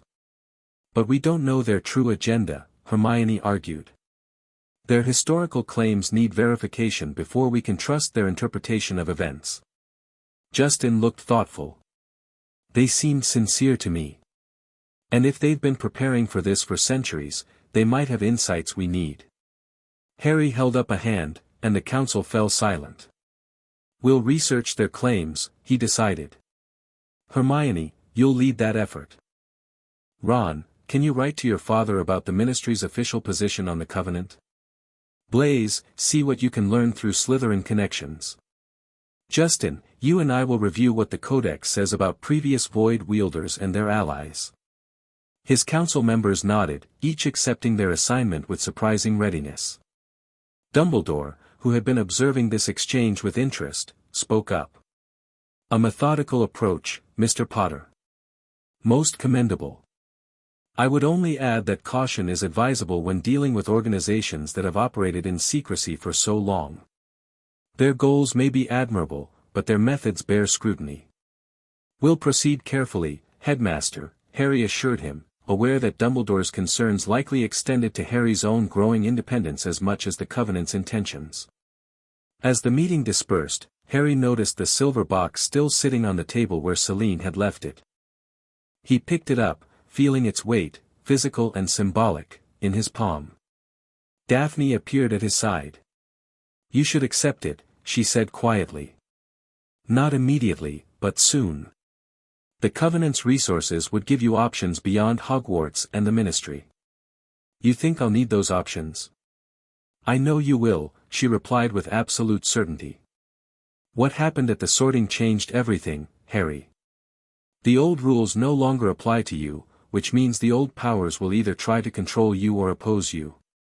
Having alternatives matters." Harry slipped the box into his pocket, neither accepting nor rejecting its contents yet. The weight of it against his leg was a reminder of the choices before him, and the consequences that would follow whichever path he chose. The following weeks brought a new rhythm to Harry's life at Hogwarts. Council meetings 3 evenings a week, private lessons with Flitwick on Tuesdays and Thursdays, sessions with Dumbledore on Sundays, and his own experimentation with the Void Codex and staff filling his remaining free time. The council quickly proved its worth, providing a structured channel for student concerns and dramatically reducing the tension that had followed the sorting. Having representatives they trusted, students from all houses began approaching council members with questions about void magic and Harry's intentions. Most surprising was the effect on house relations. The sight of the council working together, a Slytherin and Gryffindor collaborating on a proposal, a Hufflepuff and Ravenclaw jointly presenting solutions, gradually normalized cross-house cooperation throughout the school. Harry's training with Flitwick advanced rapidly. The diminutive professor approached void magic not as something alien but as a foundational force that complemented rather than contradicted established magical principles. The wand movement for Wingardium Leviosa, Flitwick explained during one session, demonstrating the familiar swish and flick, evolved from a more fundamental gesture used in wandless levitation. The void allows you to access that original pattern directly. Under his guidance, Harry learned to identify the underlying principles behind common spells and reproduce their effects through the void without wands or incantations. What might have taken years to master through conventional methods came to him in weeks, the void showing him the shortest path between intention and result. His sessions with Dumbledore were more philosophical, focused on the ethical implications of his growing abilities and the historical context of magical governance. Power and responsibility, Dumbledore mused during one such discussion, are the twin pillars of any magical education. But they take on new dimensions in your case, Harry. The question becomes not just what you can do, but what you should do. The Covenant believes I'm meant to change how magic is practiced, Harry noted, rolling the still unopened signet box between his palms. To restore traditions that have been forgotten or suppressed. A noble goal, perhaps, Dumbledore acknowledged, but change too rapidly imposed often creates more problems than it solves. History is littered with well-intentioned reformers whose haste sparked rebellion rather than renewal. These conversations helped Harry navigate the complex political landscape emerging around him. The Ministry had responded to the Covenant's appearance by assigning a permanent liaison to Hogwarts, Corvinus Blackthorn, a stern-faced wizard from the Department of Magical Law Enforcement with a reputation for thorough investigation. Blackthorn made no secret of his mission. The Ministry recognizes the unique nature of your abilities, Mr. Potter, he stated during their first meeting. My role is to ensure those abilities develop within appropriate legal frameworks. You mean to make sure I don't become a threat, Harry translated bluntly. The older wizard didn't deny it. Power invites scrutiny, Mr. Potter. Especially unprecedented power. You may consider me an observer, an advisor, or even an obstacle, but I am here to stay. Unlike unspeakable Croaker, whose scientific curiosity had gradually softened her initial suspicion, Blackthorn maintained rigid formality in all their interactions. He attended council meetings, observed training sessions, and filed daily reports to the Ministry about Harry's activities and associations. Daphne found his presence amusing rather than concerning. He's so obviously reporting to multiple departments, she commented after one particularly tedious council meeting where Blackthorn had questioned every proposal. Law enforcement, the minister's office, probably unspeakables too. They're all scrambling to understand what you represent. Harry had grown to value Daphne's political insights almost as much as her knowledge of ancient magic. Though not an official council member, she had become his closest advisor and confidant. Their partnership, initially one of mutual advantage, had evolved into genuine friendship and perhaps something more, though neither had acknowledged that developing undercurrent. Most evenings found them in Harry's sanctuary, poring over texts from the Greengrass family archives or practicing subtle applications of void magic. Daphne had an intuitive grasp of the principles, even without direct access to the void itself. It's about patterns, she explained, watching as Harry manipulated shadows into increasingly complex forms. Traditional magic forces natural energies into artificial structures, that's what spells are.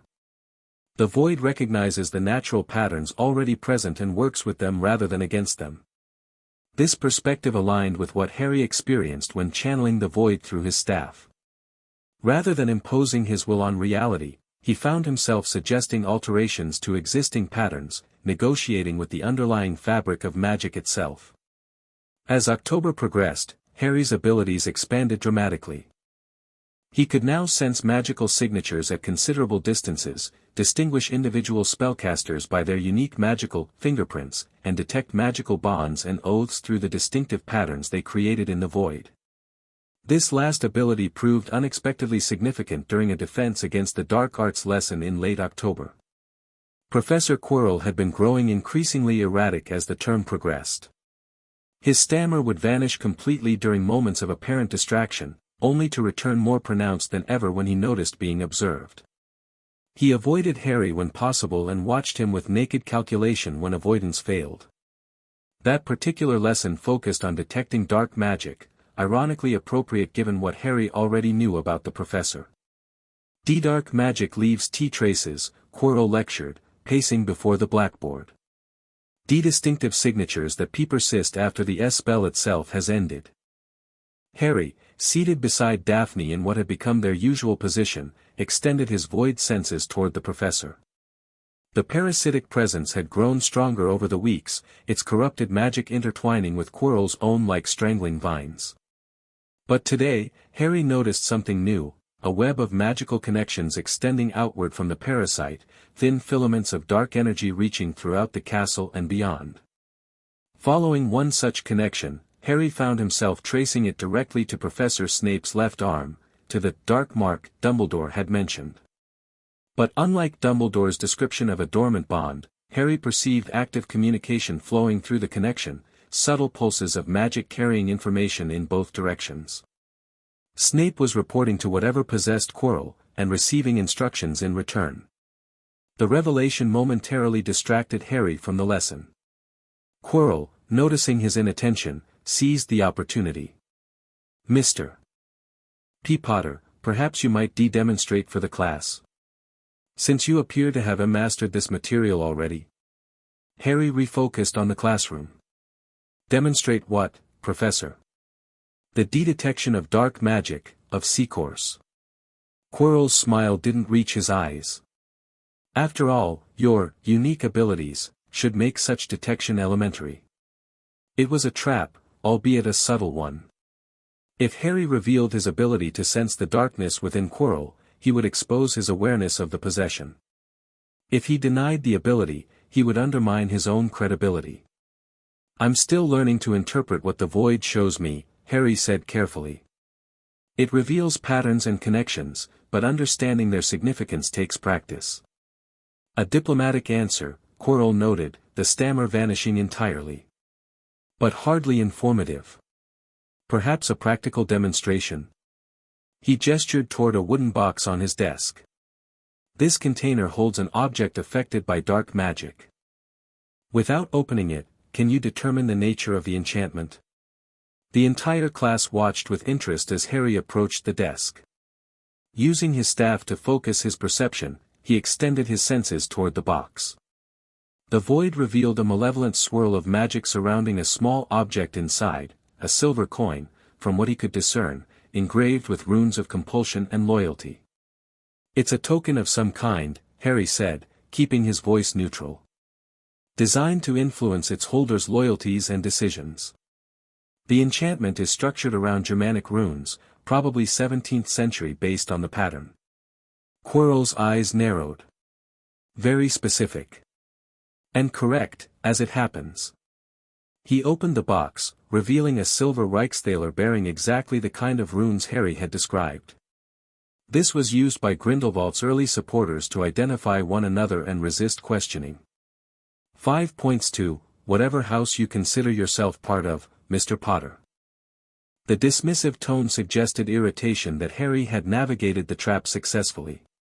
But as Harry returned to his seat, he felt a sharp probe against his mental defenses, a direct attempt at legitimacy, crude but powerful. Without thinking, Harry raised his void shields, the shadows around him momentarily darkening as he repelled the intrusion. The parasitic presence recoiled, but not before Harry glimpsed something in return, a fragment of consciousness, a name, Voldemort. Quirrell staggered slightly, one hand flying to his turban. Class D dismissed, he gasped, the stammer returning violently. I'll read Chapter 7 for N next week. As students gathered their belongings in confusion, Harry remained seated, processing what he'd learned. The parasite possessing Quirrell was Voldemort himself, or what remained of him after that night in Godric's Hollow. The Dark Lord who had murdered his parents was right here in Hogwarts, watching him, planning. And Professor Snape was somehow connected to both of them. Harry? Daphne's voice broke through his thoughts. We should go. He nodded, collecting his staff and books. As they left the classroom, he noticed Quirrell watching them with an expression of naked hatred that disappeared so quickly he might have imagined it. Something happened, Daphne observed once they were safely away. What did you see? Not here, Harry murmured, aware of portraits and passing students. The sanctuary. Once within the safety of his private domain, with privacy wards activated, Harry explained everything, the web of connections he'd sensed, the communication between Snape and the parasite, and the attempted legitimacy that had revealed Voldemort's identity. Daphne listened without interruption, her expression growing increasingly grave. When he finished, she said simply, "We need to tell Dumbledore." Dumbledore already knows about Snape's connection to Voldemort, Harry pointed out. He insisted Snape had changed sides. That doesn't mean he knows Snape is actively communicating with whatever remains of the Dark Lord, Daphne countered. This goes beyond old loyalties, Harry. This is current collusion. Harry paced the sanctuary, the staff in his hand pulsing with agitated energy. What if Dumbledore knows that too? What if Snape is acting as a double agent with his approval? Then Dumbledore has placed an enormous risk directly in your path without warning you, Daphne said flatly. Either way, this needs to be addressed. She was right, of course. Regardless of the complexities, the situation couldn't continue. Voldemort, or what remained of him, was gaining strength, using Quirrell as both host and disguise while maintaining contact with at least one former Death Eater. We'll tell Dumbledore, Harry decided. But first, I want to understand more about these connections I'm seeing. If Snape is linked to Voldemort, there might be others. I need to map the network before we act. Daphne nodded slowly. That's prudent. Knowledge before action. She hesitated, then added, there's something in my family's grimoire that might help, a ritual for tracing magical bonds to their source. It's technically in a gray area legally, but we're well beyond worrying about ministry classifications, Harry finished for her. Show me. The ritual, as Daphne explained it, involved creating a map of magical connections using the caster's blood as a medium for void energy. The blood would trace patterns corresponding to the magical bonds the caster could sense, creating a visible representation of otherwise invisible connections.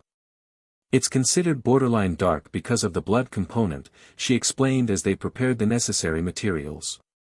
But it's really just using your own essence as a focusing tool, not sacrificing anything or harming anyone. Harry nodded, rolling up his sleeve.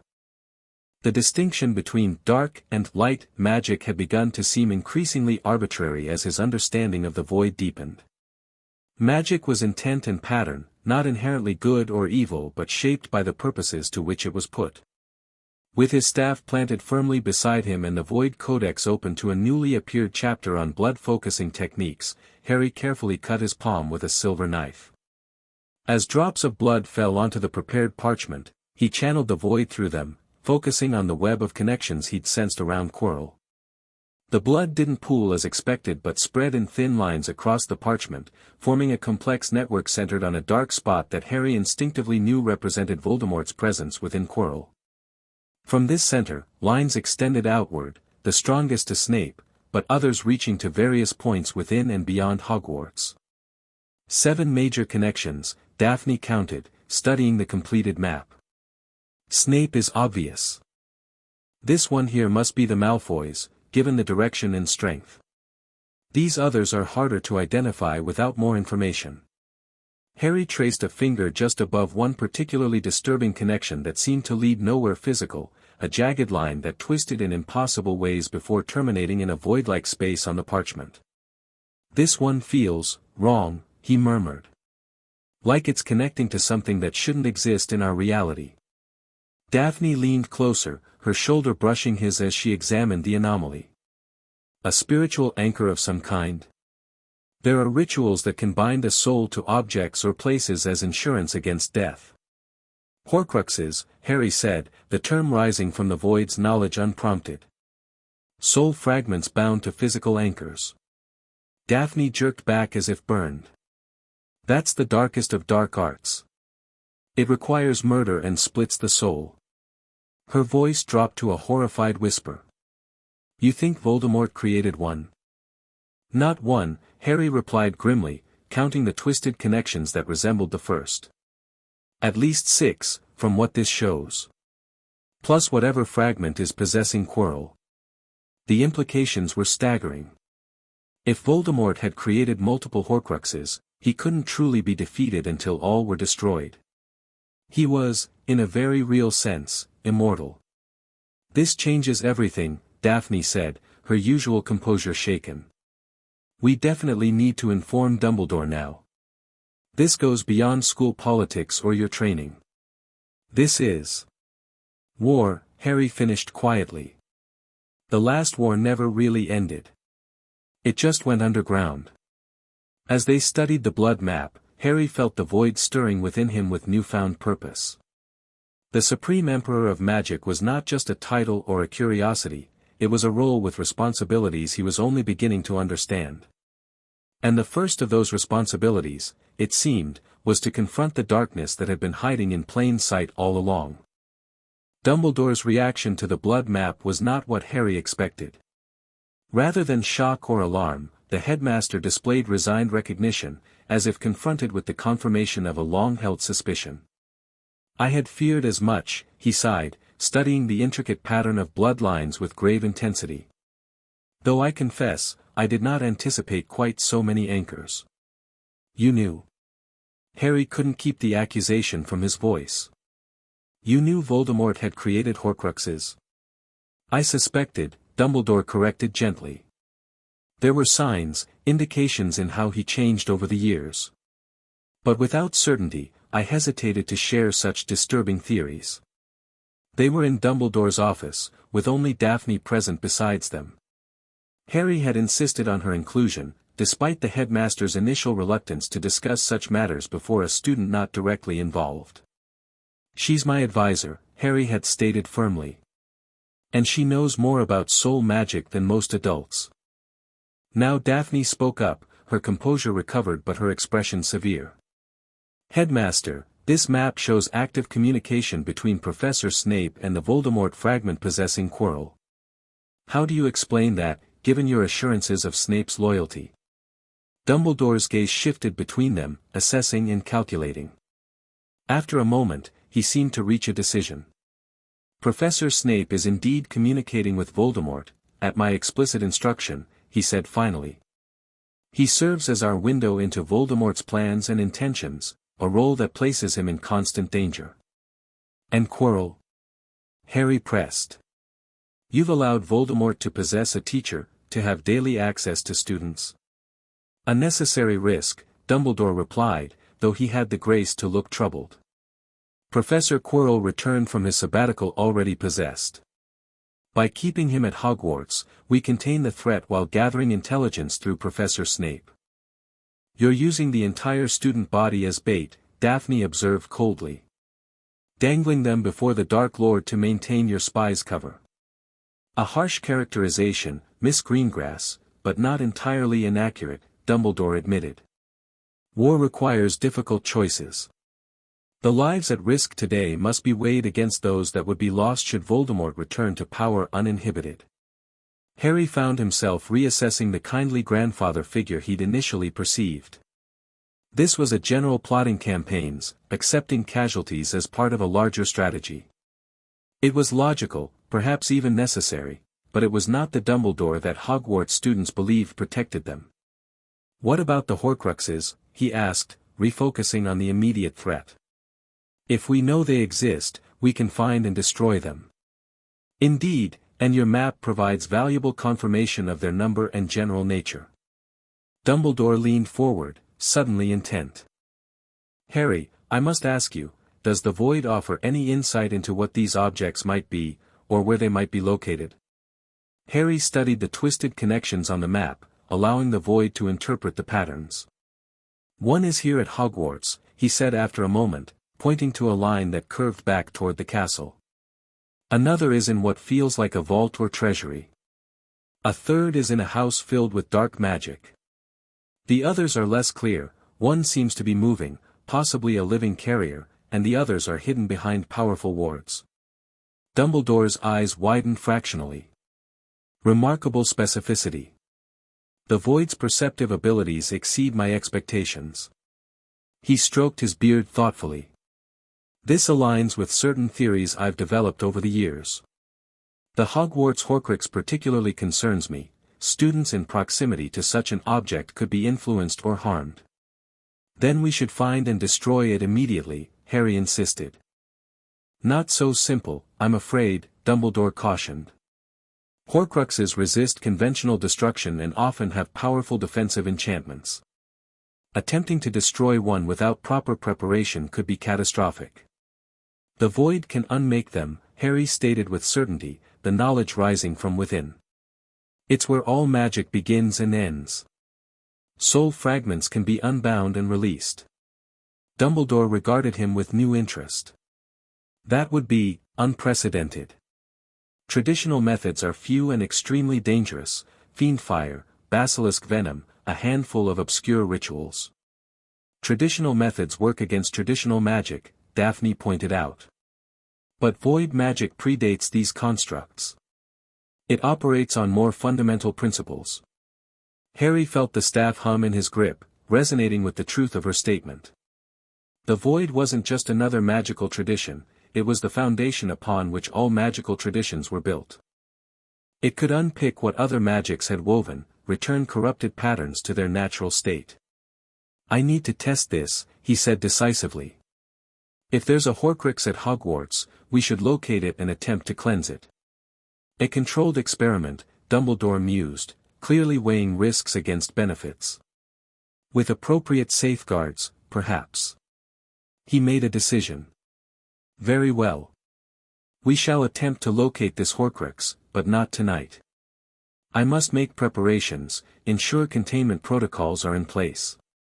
Such an object cannot be approached casually. And Quirrell? Daphne pressed.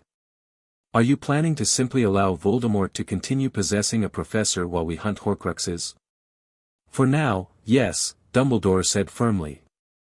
Confronting him prematurely would only drive him to another host, perhaps one beyond our observation.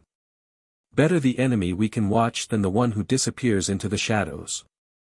Harry wasn't entirely satisfied with this approach, but he recognized the strategic logic.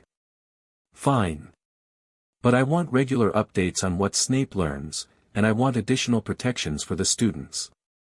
If we're using them as cover for your operation, we owe them that much. Dumbledore looked slightly taken aback by Harry's directness, but nodded. A reasonable request. I shall arrange for subtle enhancement of the castle's defensive wards, and Professor Snape will report pertinent intelligence, through me, to maintain operational security. As they concluded the meeting, Harry felt the dynamic between himself and the headmaster shifting. No longer simply mentor and student, they were becoming allies in a clandestine war, allies with aligned but not identical priorities. Dumbledore played the long game, accepting present risks for future advantages. Harry found himself increasingly unwilling to make such calculations with other people's safety.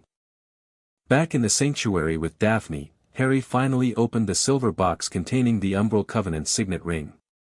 The black stone gleamed with inner darkness as he removed it. You're accepting their allegiance, Daphne observed. Because of what Dumbledore revealed. Harry nodded, slipping the ring onto his right hand. It adjusted itself to fit perfectly. Dumbledore has his own agenda. The Ministry has theirs. I need allies who put magical balance first, not political considerations. The Covenant has political considerations too, Daphne reminded him. They've opposed Ministry standardization for centuries. But their primary loyalty is to magic itself, not institutions or traditions, Harry countered. That's what I need right now, perspectives that aren't constrained by what Wizarding Britain considers normal or acceptable. The ring pulsed once on his finger, a brief flare of void energy that synchronized with his own, before settling into a quiescent state. With that simple action, Harry had aligned himself with a power outside the Ministry's control, a statement that would not go unnoticed or unchallenged. "What's our next move?" Daphne asked, accepting his decision without further comment. Harry looked down at the blood map, still showing the web of Voldemort's connections. "We start hunting Horcruxes, with or without Dumbledore's direct involvement. And we prepare for an eventual confrontation with Quirrell. Voldemort won't remain passive forever, especially once he realizes we're targeting his soul anchors. We'll need help," Daphne noted. "The Council has potential, but they're not prepared for this level of threat." "Then we prepare them," Harry decided. "Not with full disclosure immediately, but with targeted training. Ron's strategic thinking, Hermione's research skills, Blaze's political awareness, Justin's networking abilities, they all have something to contribute." "And me?" Daphne asked, a hint of challenge in her voice.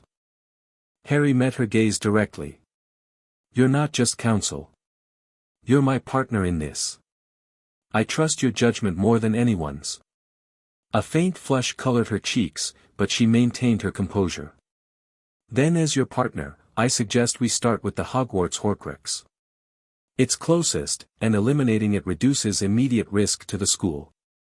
Harry nodded, already extending his void senses to trace the corrupted connection more precisely. "Tomorrow night. Whatever Dumbledore's preparations, we can't afford to wait. Not with Voldemort literally walking the halls." The stakes had escalated dramatically in the span of a single day.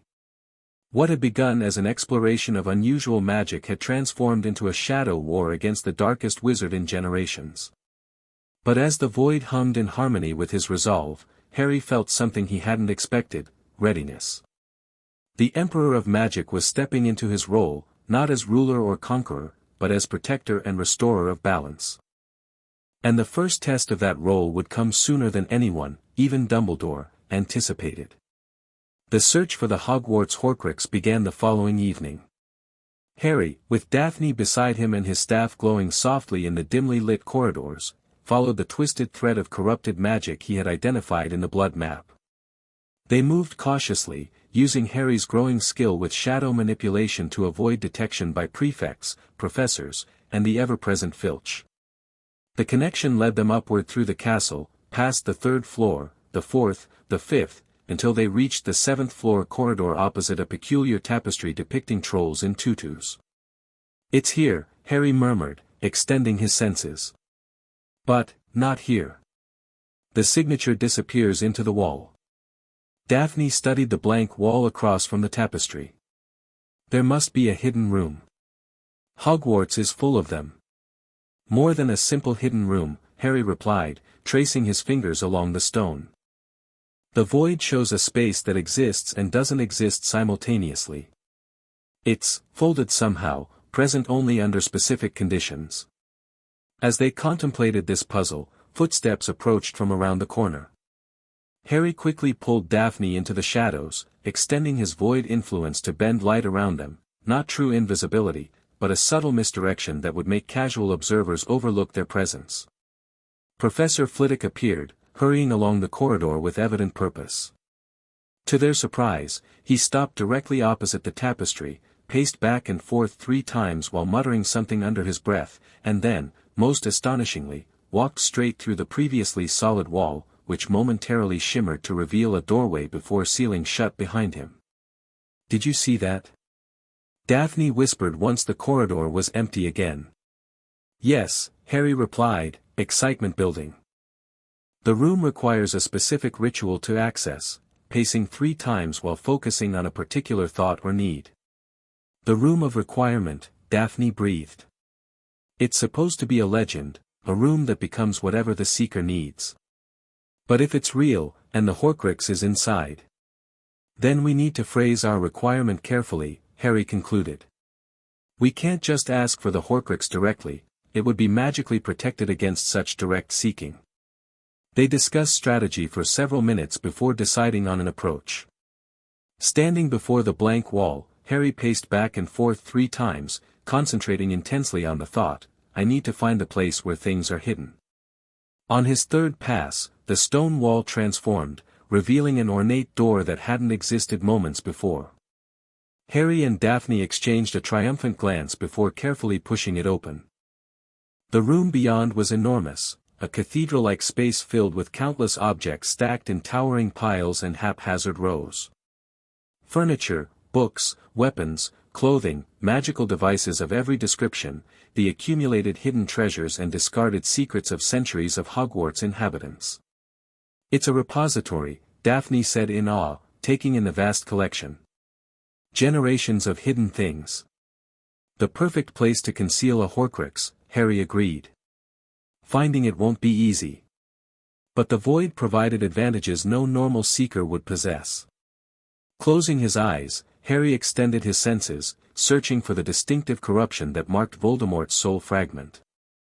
Hundreds of magical signatures surrounded them, enchanted objects, cursed items, forgotten experiments, but only one radiated the particular twisted wrongness he sought.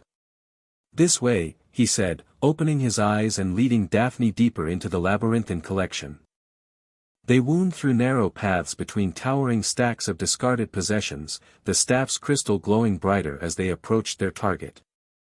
Finally, beside a damaged vanishing cabinet and a chipped bust wearing a discolored wig, Harry found it, a tarnished diadem, its once brilliant sapphire now clouded with malevolent energy. Ravenclaw's lost diadem, Daphne identified it immediately. Said to enhance the wisdom of the wearer. "It's been missing for centuries."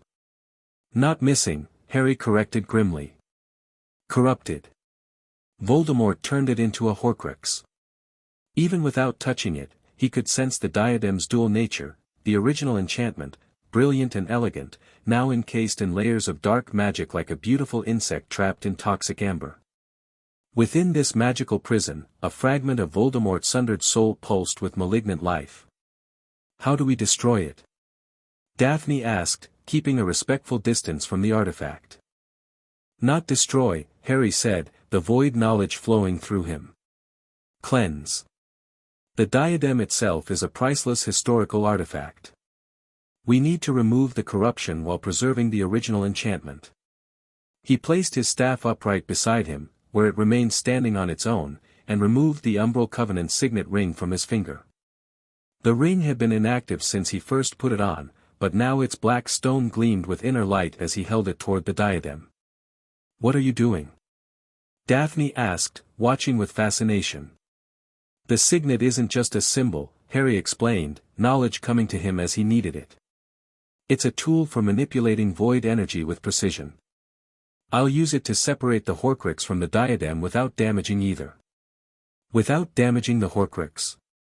Daphne sounded alarmed. "Shouldn't we destroy the soul fragment?" "Eventually, yes," Harry agreed. "But first, I want to study it. Understanding how Voldemort created these abominations might help us locate and cleanse the others more effectively." It was a calculated risk, but one that aligned with the void's nature. Not destruction for its own sake, but transformation and rebalancing. The Horcrux was an abomination precisely because it violated natural magical balance, a forced extension of life beyond its proper term. Channeling the void through the signet ring, Harry carefully examined the magical structure of the Horcrux. Unlike conventional spells with clear incantations and wand movements, this was a tangled knot of intention and will, bound with sacrificial magic and sealed with murder. Unraveling it would require equal precision and determination. The process took nearly an hour, with Daphne keeping watch for interruptions while Harry meticulously separated layer after layer of dark enchantment from Ravenclaw's original work. The void moved through him and into the signet, which projected a field of pure potential around the diadem, not cancelling the magic, but suspending it, making it malleable. Finally, with a sensation like pulling apart two powerful magnets, Harry extracted the Horcrux from its host. The soul fragment, divorced from its anchor, coalesced into a writhing black mass suspended between his outstretched hands. Quickly, he gasped, the effort of containing the fragment draining his strength rapidly. The containment vessel. Daphne produced a small crystal pyramid they had prepared earlier, placing it beneath the hovering fragment. Harry carefully guided the corrupted soul piece into the pyramid, which immediately darkened as it absorbed the malevolent energy. Runes etched into its faces glowed briefly before settling into a steady, contained pulse. Did it work? Daphne asked, eyeing the pyramid cautiously. In answer, Harry picked up the diadem. Free of Voldemort's corruption, its sapphire gleamed with renewed brilliance, the original enchantment intact and accessible once more. It worked, he confirmed, feeling the clean, ordered magic of Ravenclaw's creation. The Horcrux is contained, and the diadem is restored. That's unprecedented, Daphne said, clearly impressed. Conventional wisdom says Horcruxes can only be destroyed, not separated from their hosts. Conventional wisdom doesn't account for the void, Harry replied, slipping the signet ring back onto his finger. It allows for unmaking and remaking at the most fundamental level. The staff's crystal pulsed in harmony with the contained Horcrux, recognizing the presence of void-manipulated magic. Harry collected both the pyramid and the diadem, carefully wrapping the latter in a protective cloth. What now? Daphne asked as they prepared to leave the room of requirement. Now we face the consequences of acting without Dumbledore's approval, Harry said wryly. And plan our next move. 1 down, 6 to go. They slipped from the room, the door vanishing behind them as if it had never existed. The corridor remained empty, but Harry had no illusions about their secrecy. In a castle filled with portraits, ghosts, and magical monitoring, Dumbledore almost certainly already knew what they had done. Sure enough, as they descended toward Harry's sanctuary, Professor McGonagall intercepted them at the 5th-floor landing. "Mr. Potter, Miss Greengrass," she greeted them crisply. "The headmaster requests your immediate presence in his office." He was most insistent. Harry and Daphne exchanged resigned glances. "We're on our way, Professor," Harry assured her, making no attempt to hide either the pyramid or the wrapped diadem. McGonagall's eyes narrowed at the objects but she made no comment, simply turning to lead them toward Dumbledore's office. As they walked, Harry felt a subtle change in the castle's magic, a lightening, a rebalancing, as if the removal of the Horcrux had relieved a pressure no one had noticed until it was gone. The Emperor had taken his first direct action against the darkness threatening his domain. Whether Dumbledore approved or not, the war for magical balance had truly begun. "Reckless," Dumbledore pronounced, pacing behind his desk. "Dangerously, irresponsibly reckless." The headmaster rarely displayed genuine anger, but his displeasure radiated from him now in palpable waves. Beside him, Professors McGonagall and Snape watched with expressions ranging from concern to vindication. "We succeeded," Harry pointed out calmly, the contained Horcrux sitting on Dumbledore's desk between them. "The diadem is cleansed and the soul fragment contained for study." "Success does not justify the risk," Dumbledore countered. "Had anything gone wrong, had the fragment escaped containment or possessed either of you, the consequences could have been catastrophic. The void protected us," Harry said simply. "It has as much interest in restoring magical balance as we do."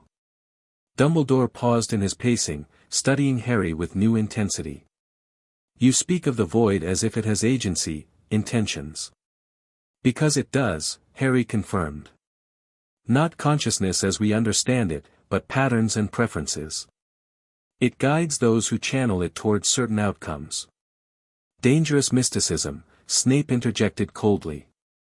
"Potter confuses his own desires with some imagined higher purpose. Classic Messiah complex, exacerbated by unearned power." "That's rich coming from someone still magically bound to Voldemort," Daphne retorted, her composure cracking slightly. "Your dark mark is visible to void perception, Professor. As is your regular communication with the fragment-possessing Quirrell." Snape's face drained of what little color it normally possessed. "You insolent." "Enough," Dumbledore interrupted. "Professor Snape's role has already been explained to Mr. Potter. That information was shared in confidence, Miss Greengrass, not for casual deployment in arguments." Daphne inclined her head slightly, acknowledging the rebuke without apologizing. Harry appreciated her defense, even if it had been tactically unwise. The immediate question, McGonagall interjected practically, is what to do with these objects. She gestured to the contained Horcrux and the wrapped diadem. Particularly that. She indicated the pyramid with evident distaste. The diadem should be returned to Ravenclaw House, Harry suggested. It's their founder's artifact, wrongfully taken and corrupted. Now that it's cleansed, it belongs with them. A magical object of such power cannot simply be handed to students, Snape objected. It's their heritage, Harry insisted. And its magic is perfectly aligned with Ravenclaw values, it enhances wisdom and discernment, not raw power or control. Dumbledore stroked his beard thoughtfully. There is merit in the gesture. Returning a lost founder's artifact would be symbolically significant. He turned to McGonagall. Minerva, would you discuss with Phileas how best to reintroduce the diadem to Ravenclaw? With appropriate safeguards, of course. She nodded, though her expression remained concerned. And the other object? That remains in my custody, Dumbledore decided firmly. Soul magic of this nature requires the most careful handling and study. With respect, Headmaster, Harry said carefully, I prefer to keep it within my sanctuary. The void containment I've established is specifically tuned to this fragment. Moving it risks destabilization. And keeps it under your control rather than mine, Dumbledore observed shrewdly. Your sanctuary, your rules. Harry didn't deny it. I'm responsible for its extraction and containment. And I'll need to study it to develop techniques for handling the others. Others? Snape questioned sharply. You intend to pursue additional Horcruxes? Of course, Harry replied, surprised by the question. There are 6 more. As long as they exist, Voldemort remains immortal. An uncomfortable silence followed this statement. Harry realized with sudden clarity that Dumbledore hadn't shared the full extent of the Horcrux situation with his staff, perhaps not even with Snape, despite his role as spy. 6 additional Horcruxes is mere speculation at this point, Dumbledore said carefully. Based on magical signatures that require further verification. The void doesn't speculate, Harry contradicted flatly. It perceives what exists. There are 6 more, 1 here at Hogwarts, which we've contained, and 5 others at various locations. That's not counting the fragment in Quirrell, which isn't properly a Horcrux but a direct possession. McGonagall paled. Albus, if this is true, it represents a complex challenge that Mr. Potter and I are addressing with appropriate caution, Dumbledore interrupted smoothly. Now is not the time for a broader discussion of contingencies and operations. The message was clear, this information was being compartmentalized, shared only on a need-to-know basis. Harry found himself increasingly uncomfortable with Dumbledore's secrecy, even while understanding its tactical advantages. Fine, Harry conceded, recognizing that this particular battle wasn't worth fighting now. I'll coordinate future Horcrux operations with you directly, Headmaster. But the contained fragment stays in my sanctuary for study. Dumbledore regarded him for a long moment before nodding. Acceptable, provided you share all findings and take no action on them without consultation. This is not a solo endeavor, Harry. The risks are too great.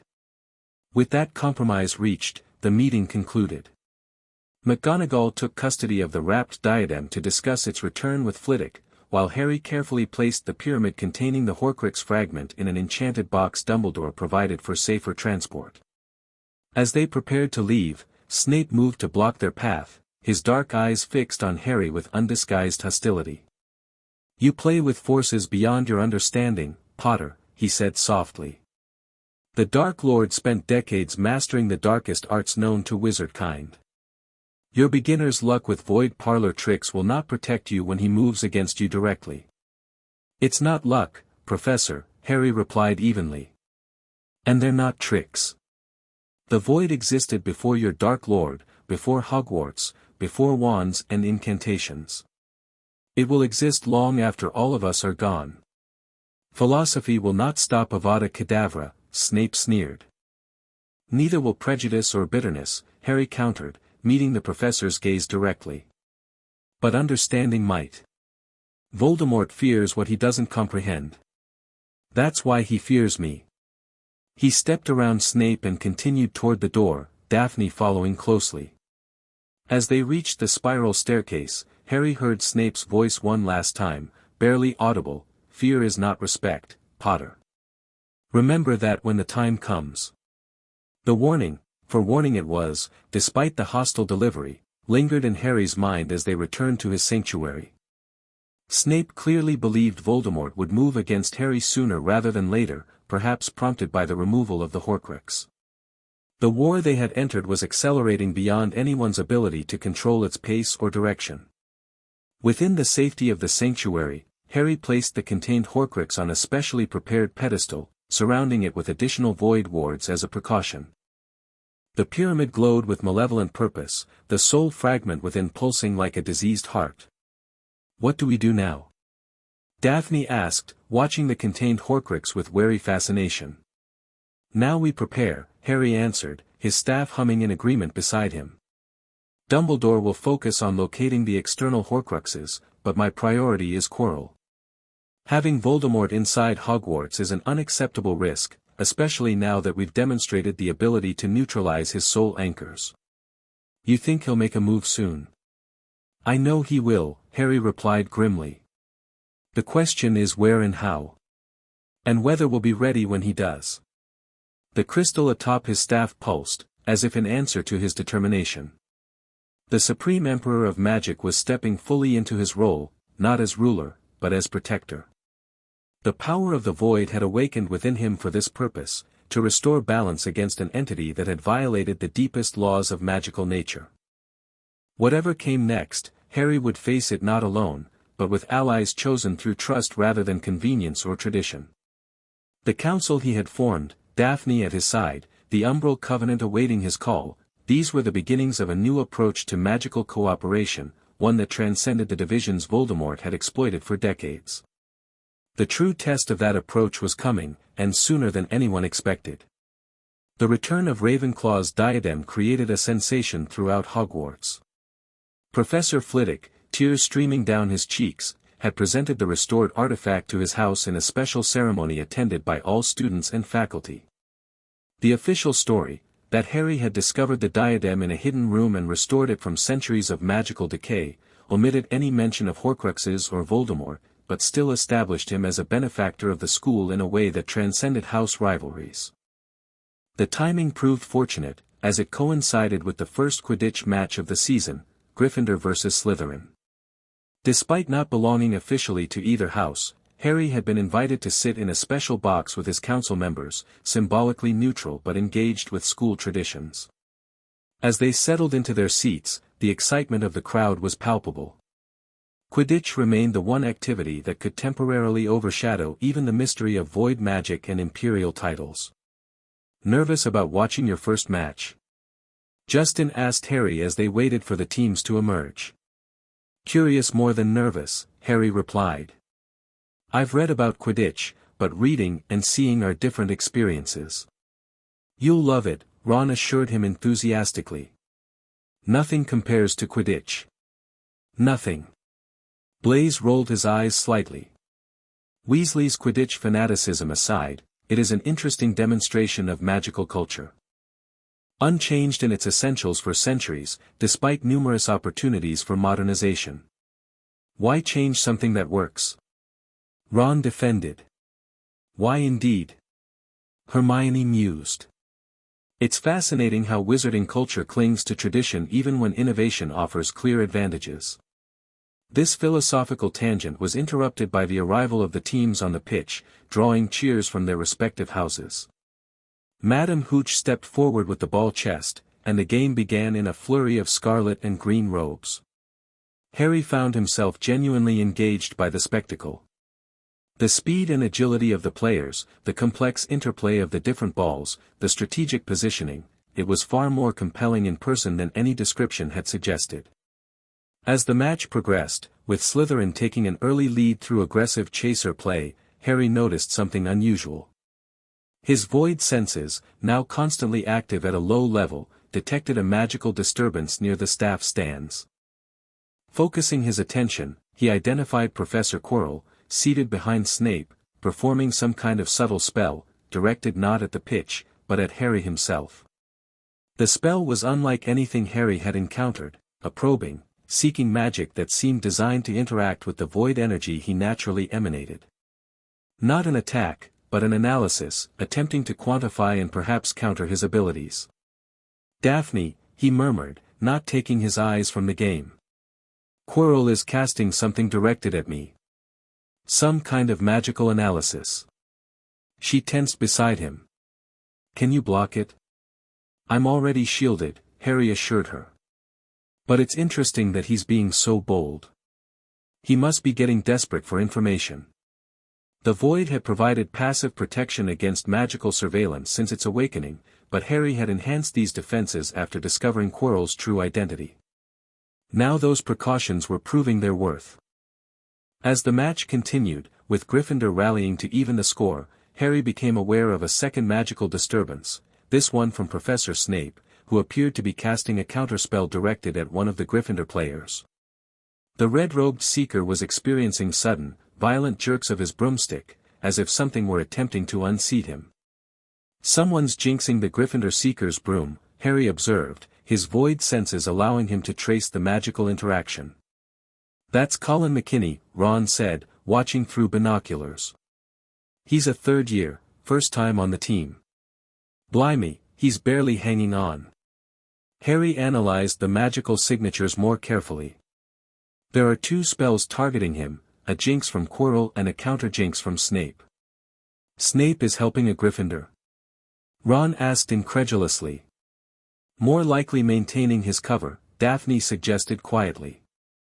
"If Quirrell's attacking a student openly, Snape can't appear to allow it, regardless of house affiliation." The situation was escalating rapidly. McKinney's broom was now bucking violently, nearly throwing him off several times. The crowd had noticed, gasps and cries rising from the stands as the young seeker clung desperately to his wildly jerking broomstick. "We have to intervene," Hermione insisted. "He could be killed if he falls from that height." Harry made a split-second decision. Raising his staff, which he now carried openly despite Blackthorn's objections, he channeled the void directly at the conflicting spell energies. Rather than countering either spell specifically, he created a null zone around McKinney's broom, a space where external magic simply ceased to function, allowing only the broom's inherent enchantments to operate. The effect was immediate. The broom stabilized, allowing McKinney to regain proper control. Below, both Quirrell and Snape reacted visibly to their spells being neutralized, Quirrell with a frustrated snarl, Snape with a calculating glance toward Harry's position. "Impressive," Blaise commented. "Selective magical nullification requires remarkable precision. And it will definitely be noticed," Justin added, nodding toward where Corvinus Blackthorn was watching from nearby, his expression thunderous as he scribbled in a small notebook. Harry ignored the Ministry observer's disapproval. Protecting a student from harm took priority over political considerations. Besides, his action had been purely defensive, canceling hostile magic rather than attacking directly. The match resumed without further incident, ultimately ending with Slytherin capturing the snitch for a narrow victory. As the crowds began to disperse, Harry noticed Quirrell slipping away quickly, avoiding the usual post-match socializing among staff. "He's rattled," Daphne observed, following Harry's gaze. "Your intervention demonstrated a level of control he wasn't expecting. And likely accelerated his timeline," Harry agreed grimly. "Whatever he's planning, he now knows we can counter his magic directly. He won't wait much longer to make his move." The council members exchanged concerned glances, sensing the tension beneath this seemingly casual observation.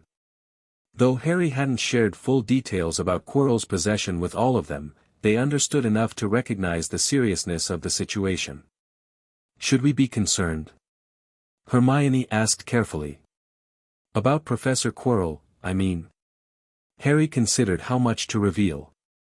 The council deserved honesty, but complete disclosure could put them in danger. "Yes," he said finally. "Quirrell isn't what he appears to be. He's compromised by dark magic. Dangerous. You should all be careful around him, especially alone. That's why you've been watching him, Ron realized. All those questions about defense class patterns and his movements around the castle, you're tracking him. Harry nodded. The council should know that there may be a confrontation soon. Not of my choosing, but possibly unavoidable. If it happens, stay clear and get younger students to safety. This isn't your fight. With respect, Harry, Justin said with unusual seriousness, if it involves Hogwarts, it involves all of us. That's what this council represents, shared responsibility, not just for daily matters but for true threats. The others nodded in agreement, even Blaise, who typically maintained aristocratic detachment from such declarations of solidarity. We'll need to be prepared then, Harry acknowledged, touched by their loyalty. Not for direct combat, but for supporting roles. Hermione, research containment spells for hostile entities.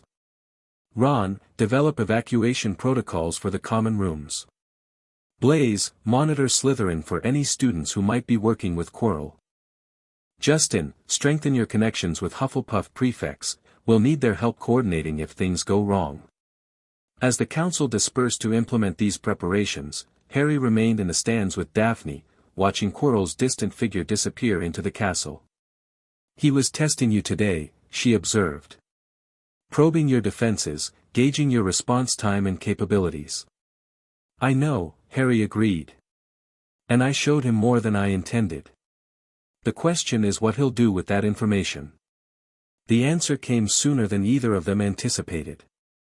That evening, as Harry was studying the contained Horcrux in his sanctuary, a frantic knocking interrupted his concentration.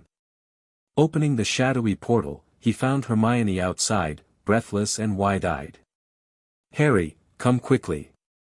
There's something wrong in the third-floor corridor, the forbidden one. Professor Quirrell was seen heading there with a strange package, and now there are sounds like a beast in pain. The third-floor corridor had been declared off-limits at the start of term, with Dumbledore warning that a painful death awaited anyone who ventured there. Harry had sensed powerful protective magic in that area but had respected the prohibition while focusing on more immediate concerns. Get the other council members, he instructed Hermione.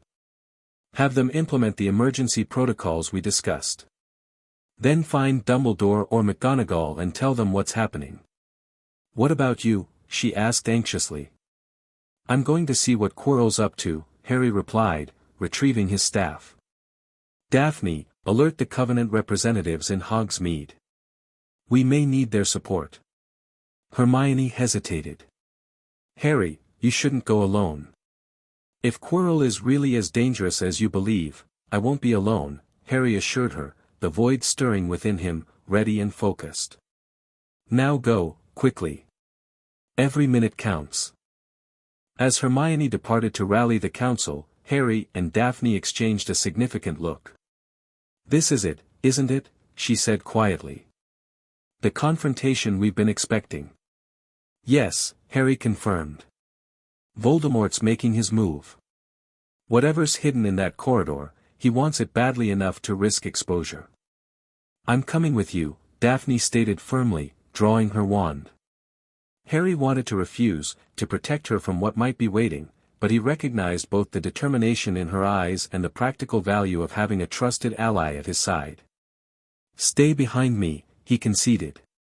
And be ready to retreat if I tell you to. Together they moved through Hogwarts' darkened corridors, Harry extending his void senses ahead to detect threats or observers.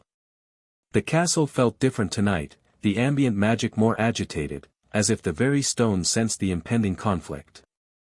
They reached the third-floor corridor without incident, finding the previously locked doors standing ajar. From beyond came growling sounds, punctuated by whimpers of pain. Harry peered carefully through the gap. Inside was a monstrous three-headed dog, a Cerberus, according to wizarding mythology. The creature was injured, bleeding from magical wounds, but still conscious and clearly dangerous. Below one massive paw was a trapdoor, now open to reveal a dark shaft descending into unknown depths. Quirrell's gone through already, Harry murmured, observing the scene. The Cerberus was guarding whatever's down there. A classic Flamel configuration, Daphne whispered. Multiple guardians protecting a central treasure. The Cerberus is just the first obstacle. Harry nodded grimly. We need to follow him. Whatever he's after, we can't let him get it. How do we get past the dog? Daphne asked practically. It's injured but still dangerous. In answer, Harry channeled the void through his staff, creating a sphere of shadowlight that drifted toward the Cerberus.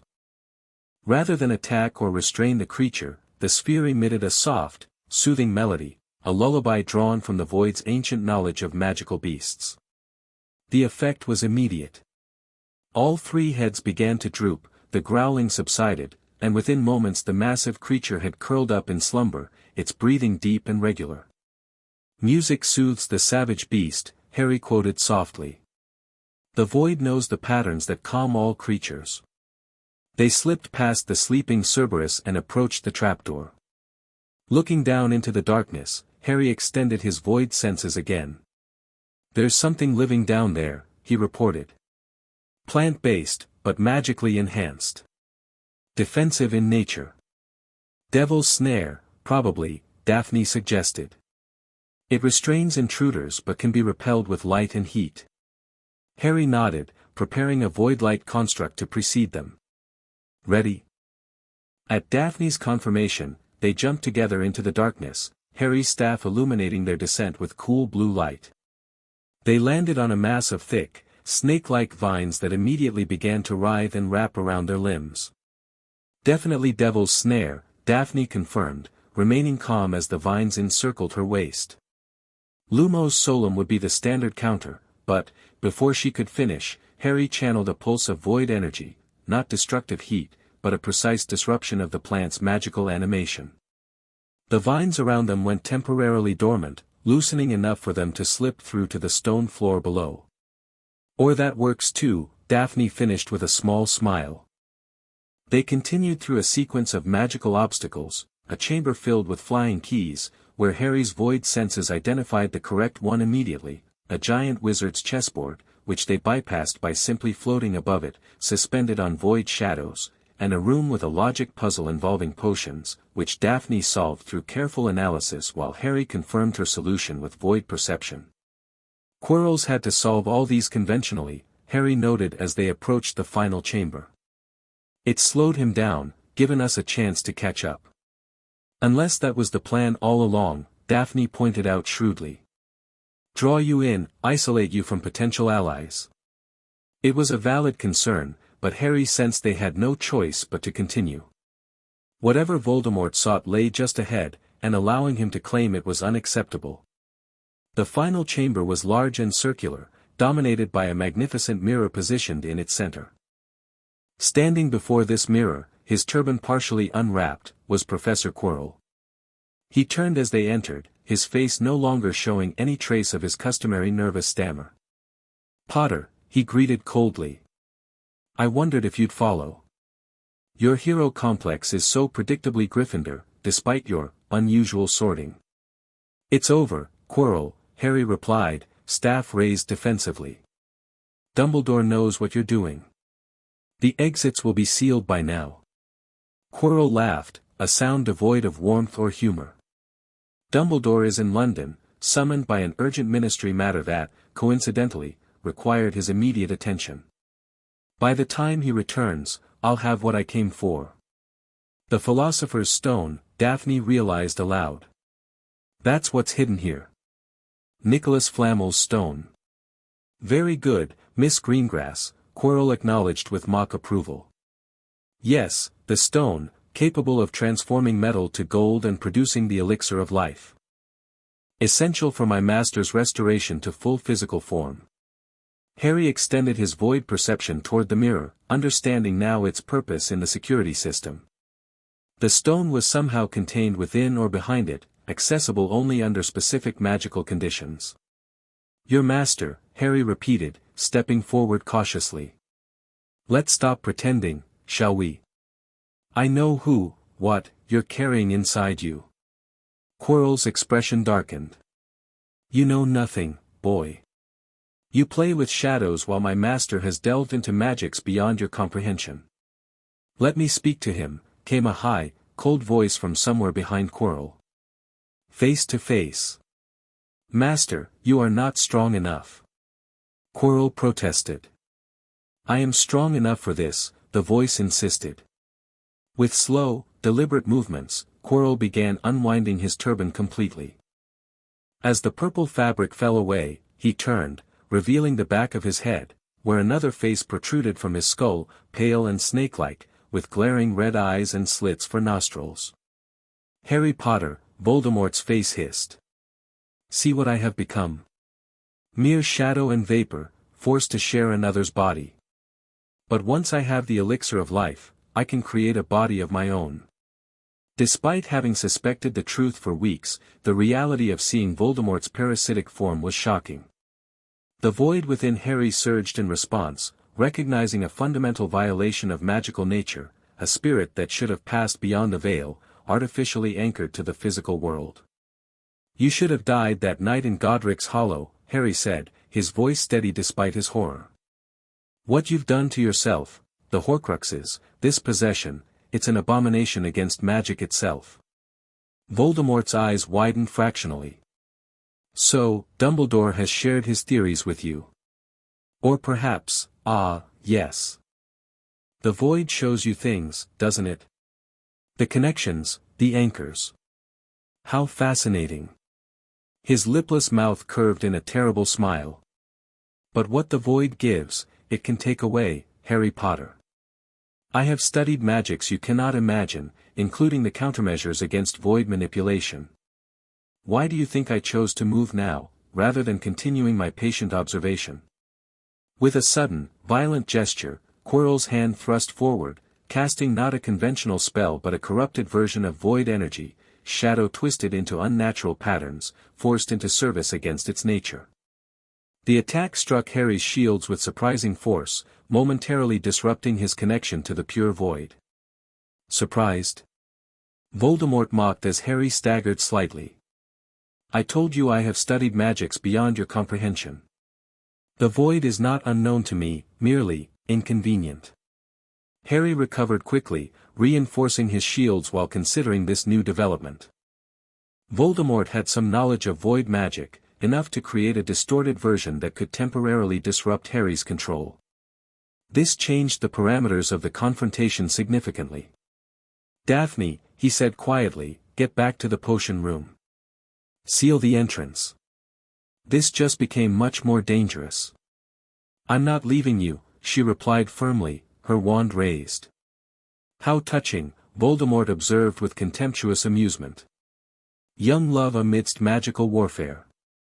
But neither of you is leaving this chamber. Quirrell, restrain the girl. I will deal with Potter myself. Quirrell spun to face them again, his wand flashing in complex patterns. Ropes of magical energy shot toward Daphne, who countered with a shield charm that barely deflected the attack.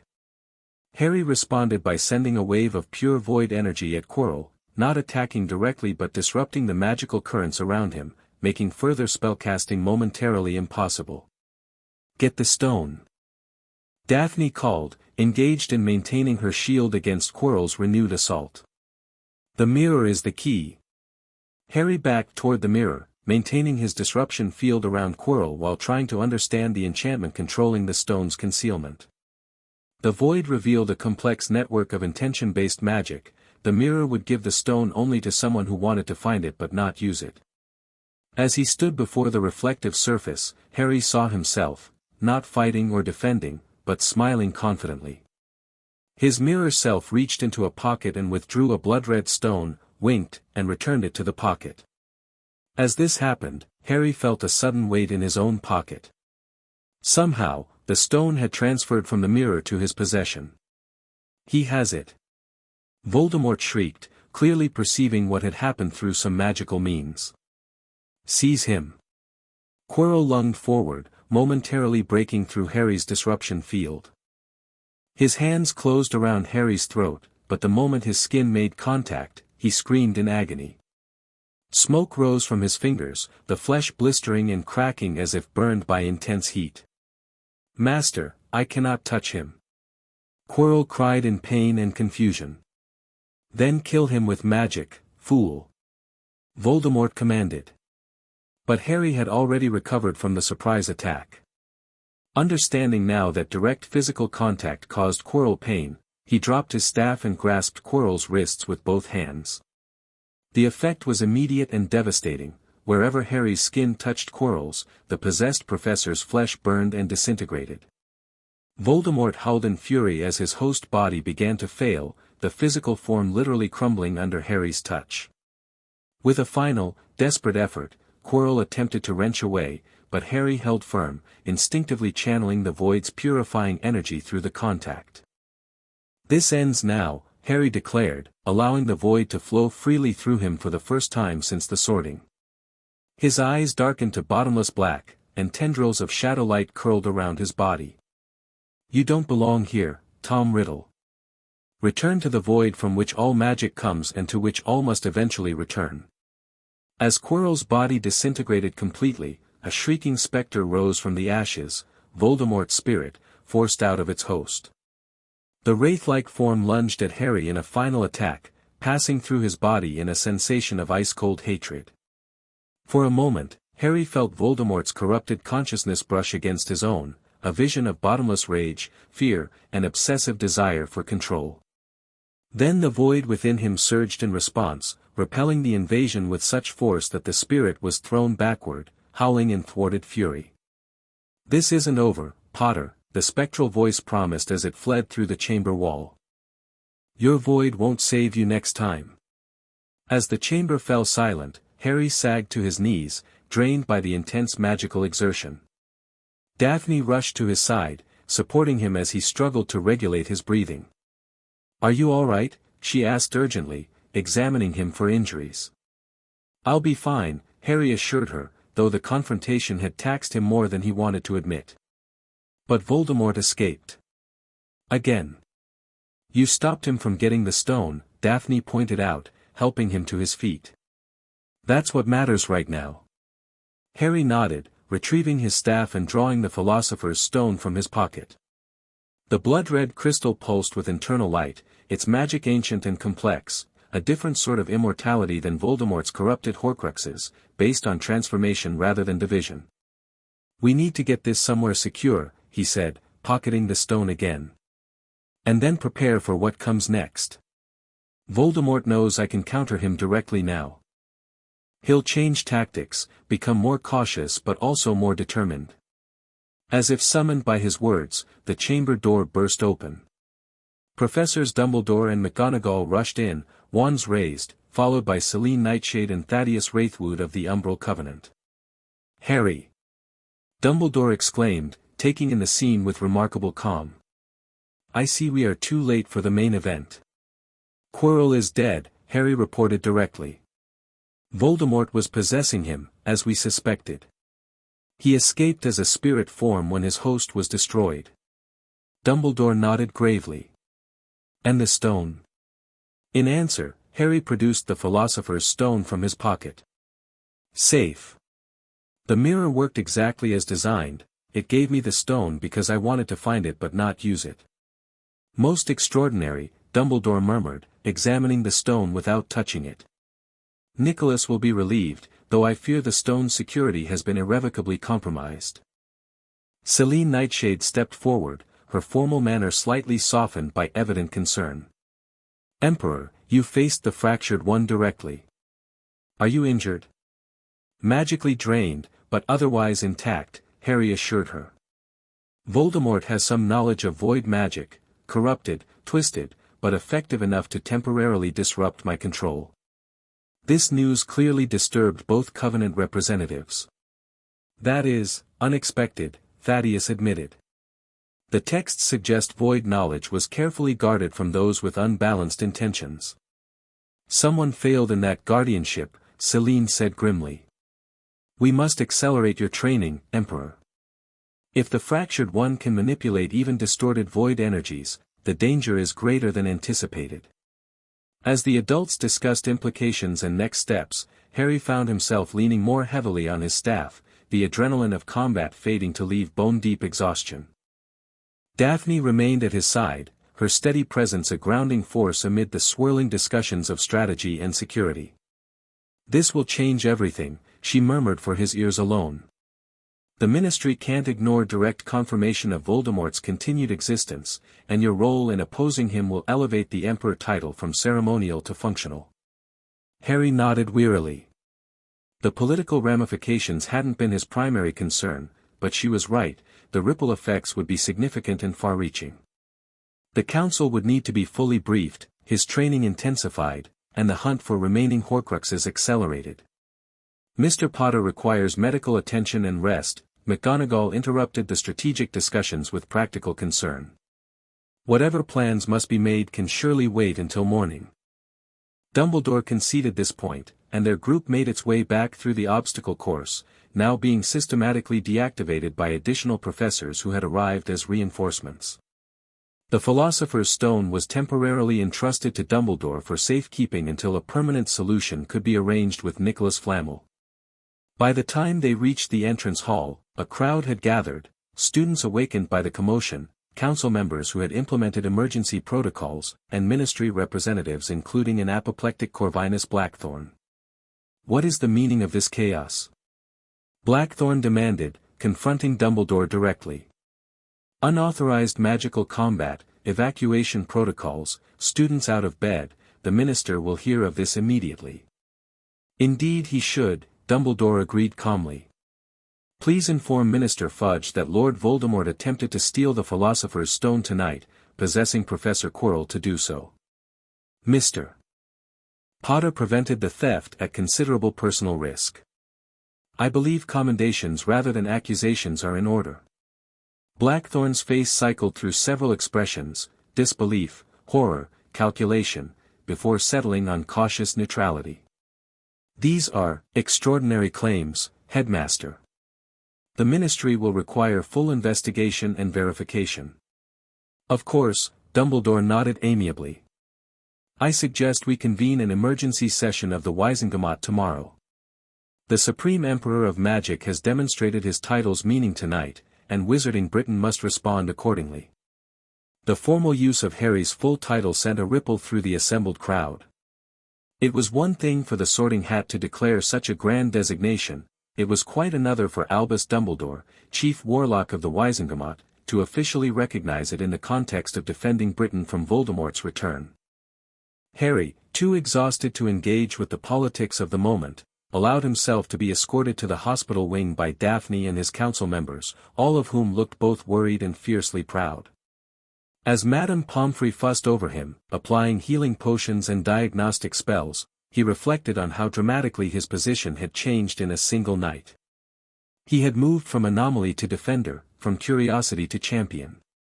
The Supreme Emperor of Magic was no longer just an unusual title but a recognized role with concrete responsibilities, protecting the magical world from those who would corrupt its fundamental nature. As he drifted toward potion-induced sleep, Harry felt the void stir within him, not with the turbulent energy of combat, but with the steady purpose of a force finding its proper channel. Whatever trials lay ahead, he would face them not alone, but with allies chosen through trust and shared purpose rather than accident of birth or house sorting. The first true battle had been fought and won, but the war for magical balance had only just begun. The emergency session of the Wizengamot proved as contentious as it was historic. Held in the largest courtroom of the Ministry of Magic, with all 50 members present and dozens of observers crowding the galleries, the proceedings quickly devolved into faction-based arguments about everything from the veracity of Voldemort's return to the constitutional implications of recognizing a Supreme Emperor of Magic within Wizarding Britain's legal framework. Harry sat in a specially conjured chair at the center of the chamber, his staff resting across his knees and the Umbral Covenant representatives flanking him like honor guards. Dumbledore presided as Chief Warlock, while Minister Fudge perspired visibly, caught between political expediency and the undeniable evidence before him. The question before this body, Dumbledore summarized after 2 hours of circular debate, is not whether to recognize Mr. Potter's title, the magic itself has already done so. Rather, we must decide how wizarding governance will relate to this unprecedented magical development. Unprecedented is precisely the problem, declared Lucius Malfoy, resplendent in formal robes as he addressed the chamber. We have no framework for incorporating an Emperor of Magic into our legal system. The ministry must remain the sole legitimate authority in magical Britain. No one is suggesting government by imperial decree. Amelia Bones, head of magical law enforcement, countered reasonably.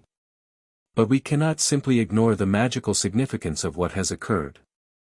Mr. Potter's abilities have been witnessed by dozens of reliable observers, and his successful defense against you-know-who, whether you accept that identification or not, demonstrates their practical value. The Covenant proposes a middle path, Celine Nightshade interjected, her formal tones silencing the chamber temporarily. The Emperor's authority pertains to magical balance and development, not day-to-day governance. A role analogous to the ancient position of Archmage, advisor on magical matters, defender against fundamental threats, bridge between magical traditions. This suggestion sparked renewed debate, with traditionalists objecting to any official recognition while progressives argued for embracing magical evolution. Throughout it all, Harry remained silent, observing the political maneuvering with growing understanding of how deeply his awakened void magic threatened established power structures. Finally, when the arguments had begun to repeat themselves, Harry stood. The chamber fell immediately silent, all eyes turning to the slight 11-year-old boy who nonetheless radiated unmistakable magical presence. "I didn't ask for this title," he began, his voice clear and steady. "I didn't campaign for it or seek it out. The void chose me for reasons I'm still discovering. But having accepted this responsibility, I intend to fulfill it honorably." He paused, looking around the chamber, meeting the eyes of those who would shape wizarding policy for years to come. "I have no interest in governing," he continued. "The ministry's authority over legal and administrative matters should remain unchanged. But magic itself is changing, rebalancing after centuries of increasing restriction and categorization. My role, as I understand it, is to facilitate that rebalancing with minimal disruption to magical society." Murmurs rose from various quarters, some approving, others skeptical. "Last night, I faced a wizard who has violated the deepest laws of magical nature in his pursuit of immortality and power. The threat he represents is not merely political but existential. He corrupts the very fabric of magic itself. Addressing such fundamental threats is where my authority properly lies." He met Fudge's uncertain gaze directly. "Minister, I do not seek to undermine your position or the ministry's legitimate functions. I seek partnership in areas where our responsibilities overlap, and mutual respect where they diverge." It was a diplomatic masterpiece, crafted with help from Daphne and the Covenant representatives during intensive preparation that morning. Harry offered reassurance to the establishment while firmly asserting the legitimacy and boundaries of his own role. After further discussion and private consultations, the Wizengamot reached a compromise resolution. The title, Supreme Emperor of Magic, would be officially recognized as a unique magical designation pertaining to fundamental magical balance and development, distinct from governmental authority but accorded appropriate diplomatic status within Wizarding Britain. In practical terms, this meant Harry retained autonomy in matters directly related to void magic and magical theory, while acknowledging ministry jurisdiction in civil and criminal matters. He would have observer status at Wizengamot sessions dealing with magical regulation, and would be consulted on issues affecting magical education and research. It wasn't a perfect solution. Traditionalists considered it too accommodating, while the Covenant representatives felt it unnecessarily constrained the Emperor's historical role, but it established a working framework that allowed both sides to move forward without open conflict. More significant than the formal resolution, however, was the shift in how Harry was perceived. No longer merely a curiosity or potential threat, he had emerged as a defender of the wizarding world against its darkest enemy. The Prophet's headline the following morning captured this transformation perfectly: Emperor defeats Dark Lord's return, boy who lived prevents resurrection plot at Hogwarts. The accompanying article, while sensationalized, accurately reported the basic facts. Voldemort had possessed Professor Quirrell in an attempt to steal the Philosopher's Stone, and Harry Potter, channeling ancient void magic, had prevented the theft and forced Voldemort's spirit to flee. Public reaction was immediate and overwhelmingly positive. Letters poured into Hogwarts by the hundreds, thanking Harry for his actions and expressing support for his recognized position. Even those skeptical of the Emperor title found it difficult to argue with results. A dark wizard defeated, a priceless magical artifact protected, students kept safe.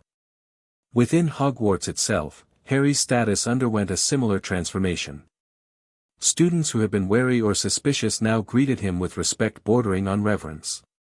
His council members found themselves elevated by association, their cross-house cooperation suddenly trendy rather than controversial.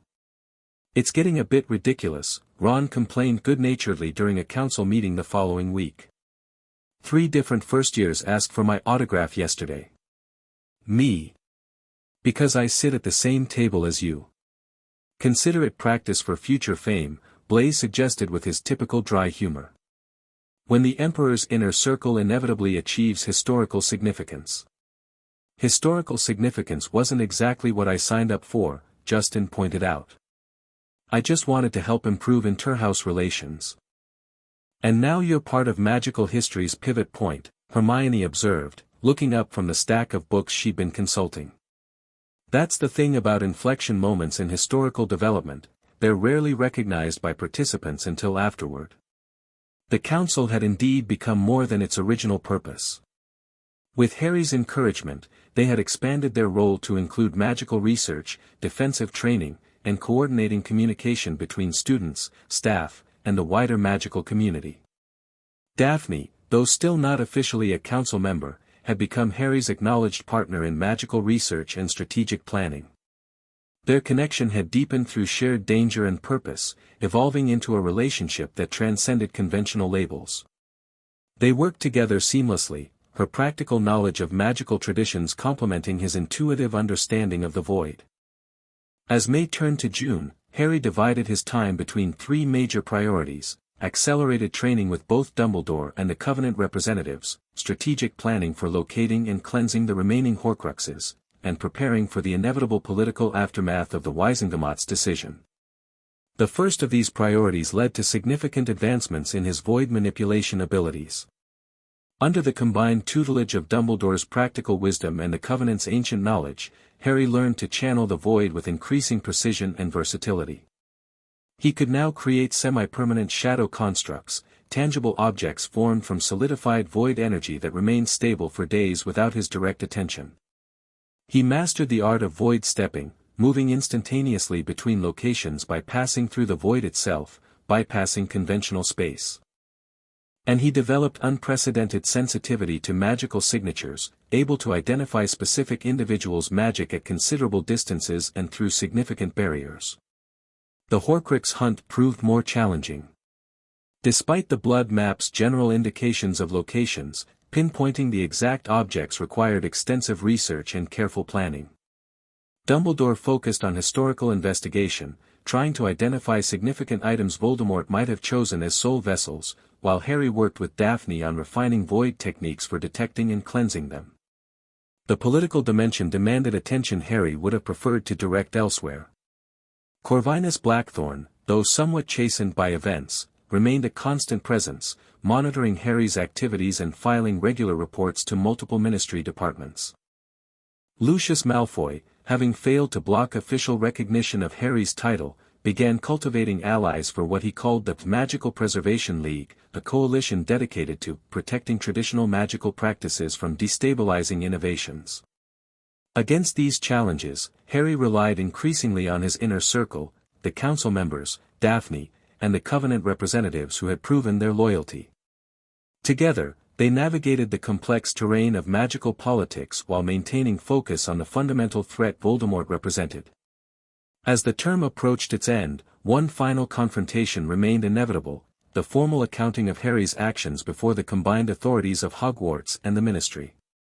Though the emergency Wisenamots session had established his legal standing, questions remained about the details of the Quirrell incident and its implications for Hogwarts security. The setting for this reckoning was the Wisenamots Annex at the Ministry, a smaller, more intimate chamber used for preliminary hearings and special inquiries. Harry arrived with Daphne and the Covenant representatives, finding the room already occupied by an imposing assembly, Dumbledore and the Hogwarts heads of houses, Minister Fudge with department heads including Amelia Bones, and a selection of Wizengamot members representing various factions. Mr. Potter, Fudge began once everyone was seated. This inquiry seeks to establish a complete record of the events surrounding Professor Quirrell's death and the alleged appearance of he who must not be named at Hogwarts. You will be questioned under standard truth verification protocols, though not formal veritaserum given your age. Harry nodded his understanding. The truth verification protocols consisted of enchanted recording quills and monitoring charms that would detect significant deception without forcing complete disclosure, a reasonable compromise that protected both the inquiry's integrity and Harry's privacy. Please describe, in your own words, what occurred on the night in question, Amelia Bones requested, her monocle glinting in the chamber's magical light. Harry recounted the events methodically, his detection of Quirrell's movement toward the forbidden corridor, the decision to intervene, the sequence of magical obstacles, and finally the confrontation with Voldemort's parasitic form. You claim that you know who has created multiple Horcruxes, Fudge interjected, visibly uncomfortable with the term. This is an extraordinary assertion, Mr. Potter. What evidence supports it? Void perception confirmed by blood mapping ritual, Harry replied directly. The technique reveals magical connections between anchored soul fragments and their creator. 6 such connections were identified, plus the primary fragment that possessed Quirrell. Blood magic is classified as borderline dark by Ministry regulations, noted a severe-looking witch from the Department of Magical Law Enforcement. Classification is irrelevant to efficacy, Celine Nightshade countered smoothly. The Emperor employed an appropriate diagnostic tool for an exceptional threat. The questioning continued for over 2 hours, covering everything from Harry's methods of detecting Voldemort's presence to the specific void techniques used during the confrontation. Throughout, Harry maintained calm precision, neither exaggerating his abilities nor minimizing the threat Voldemort represented. Finally, Dumbledore posed what many considered the central question: given your unique abilities and connection to these events, what do you believe should be done to prepare for Voldemort's potential return to physical form? The chamber fell silent, all eyes fixed on Harry. It was a pivotal moment. His answer would shape Wizarding Britain's approach to a threat many still refuse to fully acknowledge. 3 things, Harry replied after careful consideration. First, we must locate and cleanse the remaining Horcruxes. Without them, Voldemort can be defeated permanently.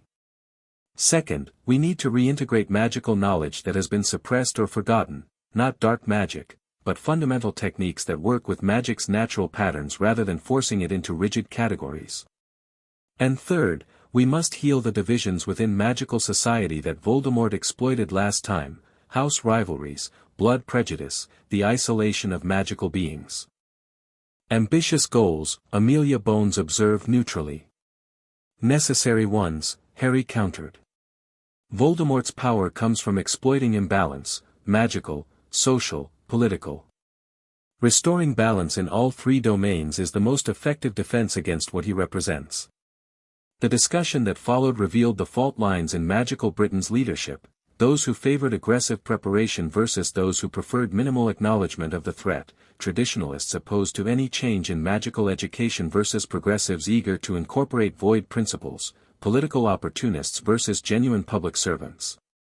Through it all, Harry maintained the careful balance he had cultivated since accepting his role, respectful of legitimate authority without compromising on fundamental principles, open to collaboration without surrendering autonomy, practical about political realities without abandoning moral clarity. As the inquiry concluded, with recommendations for enhanced security measures at Hogwarts and the formation of a special task force to investigate Horcrux research, Harry felt a subtle shift in the chamber's atmosphere. What had begun as an interrogation had transformed into something closer to a council of war, with the Supreme Emperor of Magic recognized, if not universally welcomed, as an essential participant.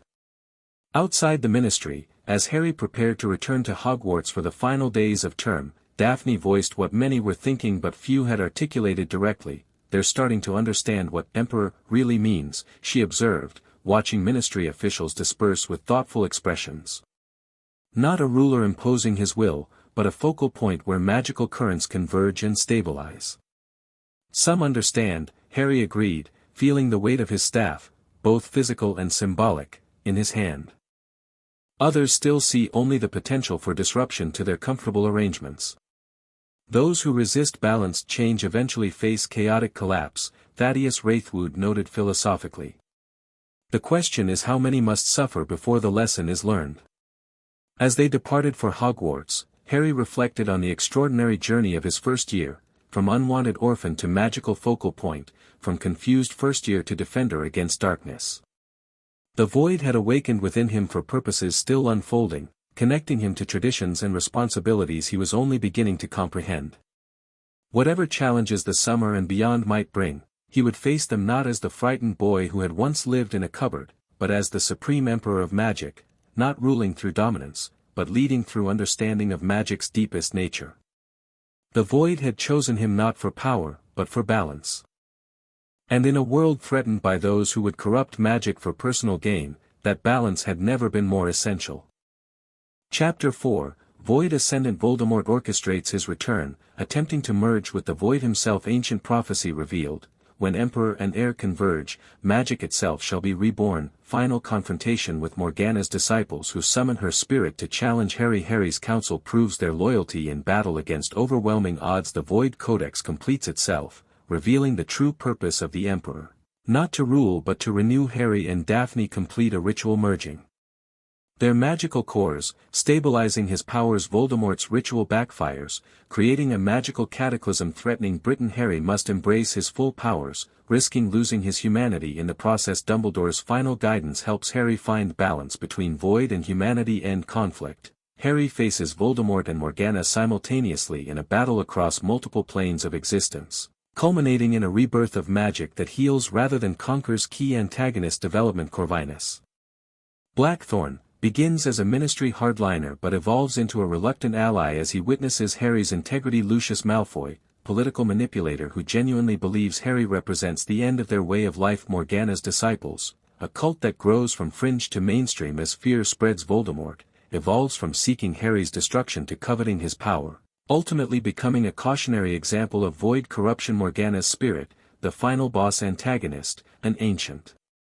sorceress who once touched the void and was corrupted. The end. Thank you for watching this video. Please be sure to subscribe to our channel and like this video.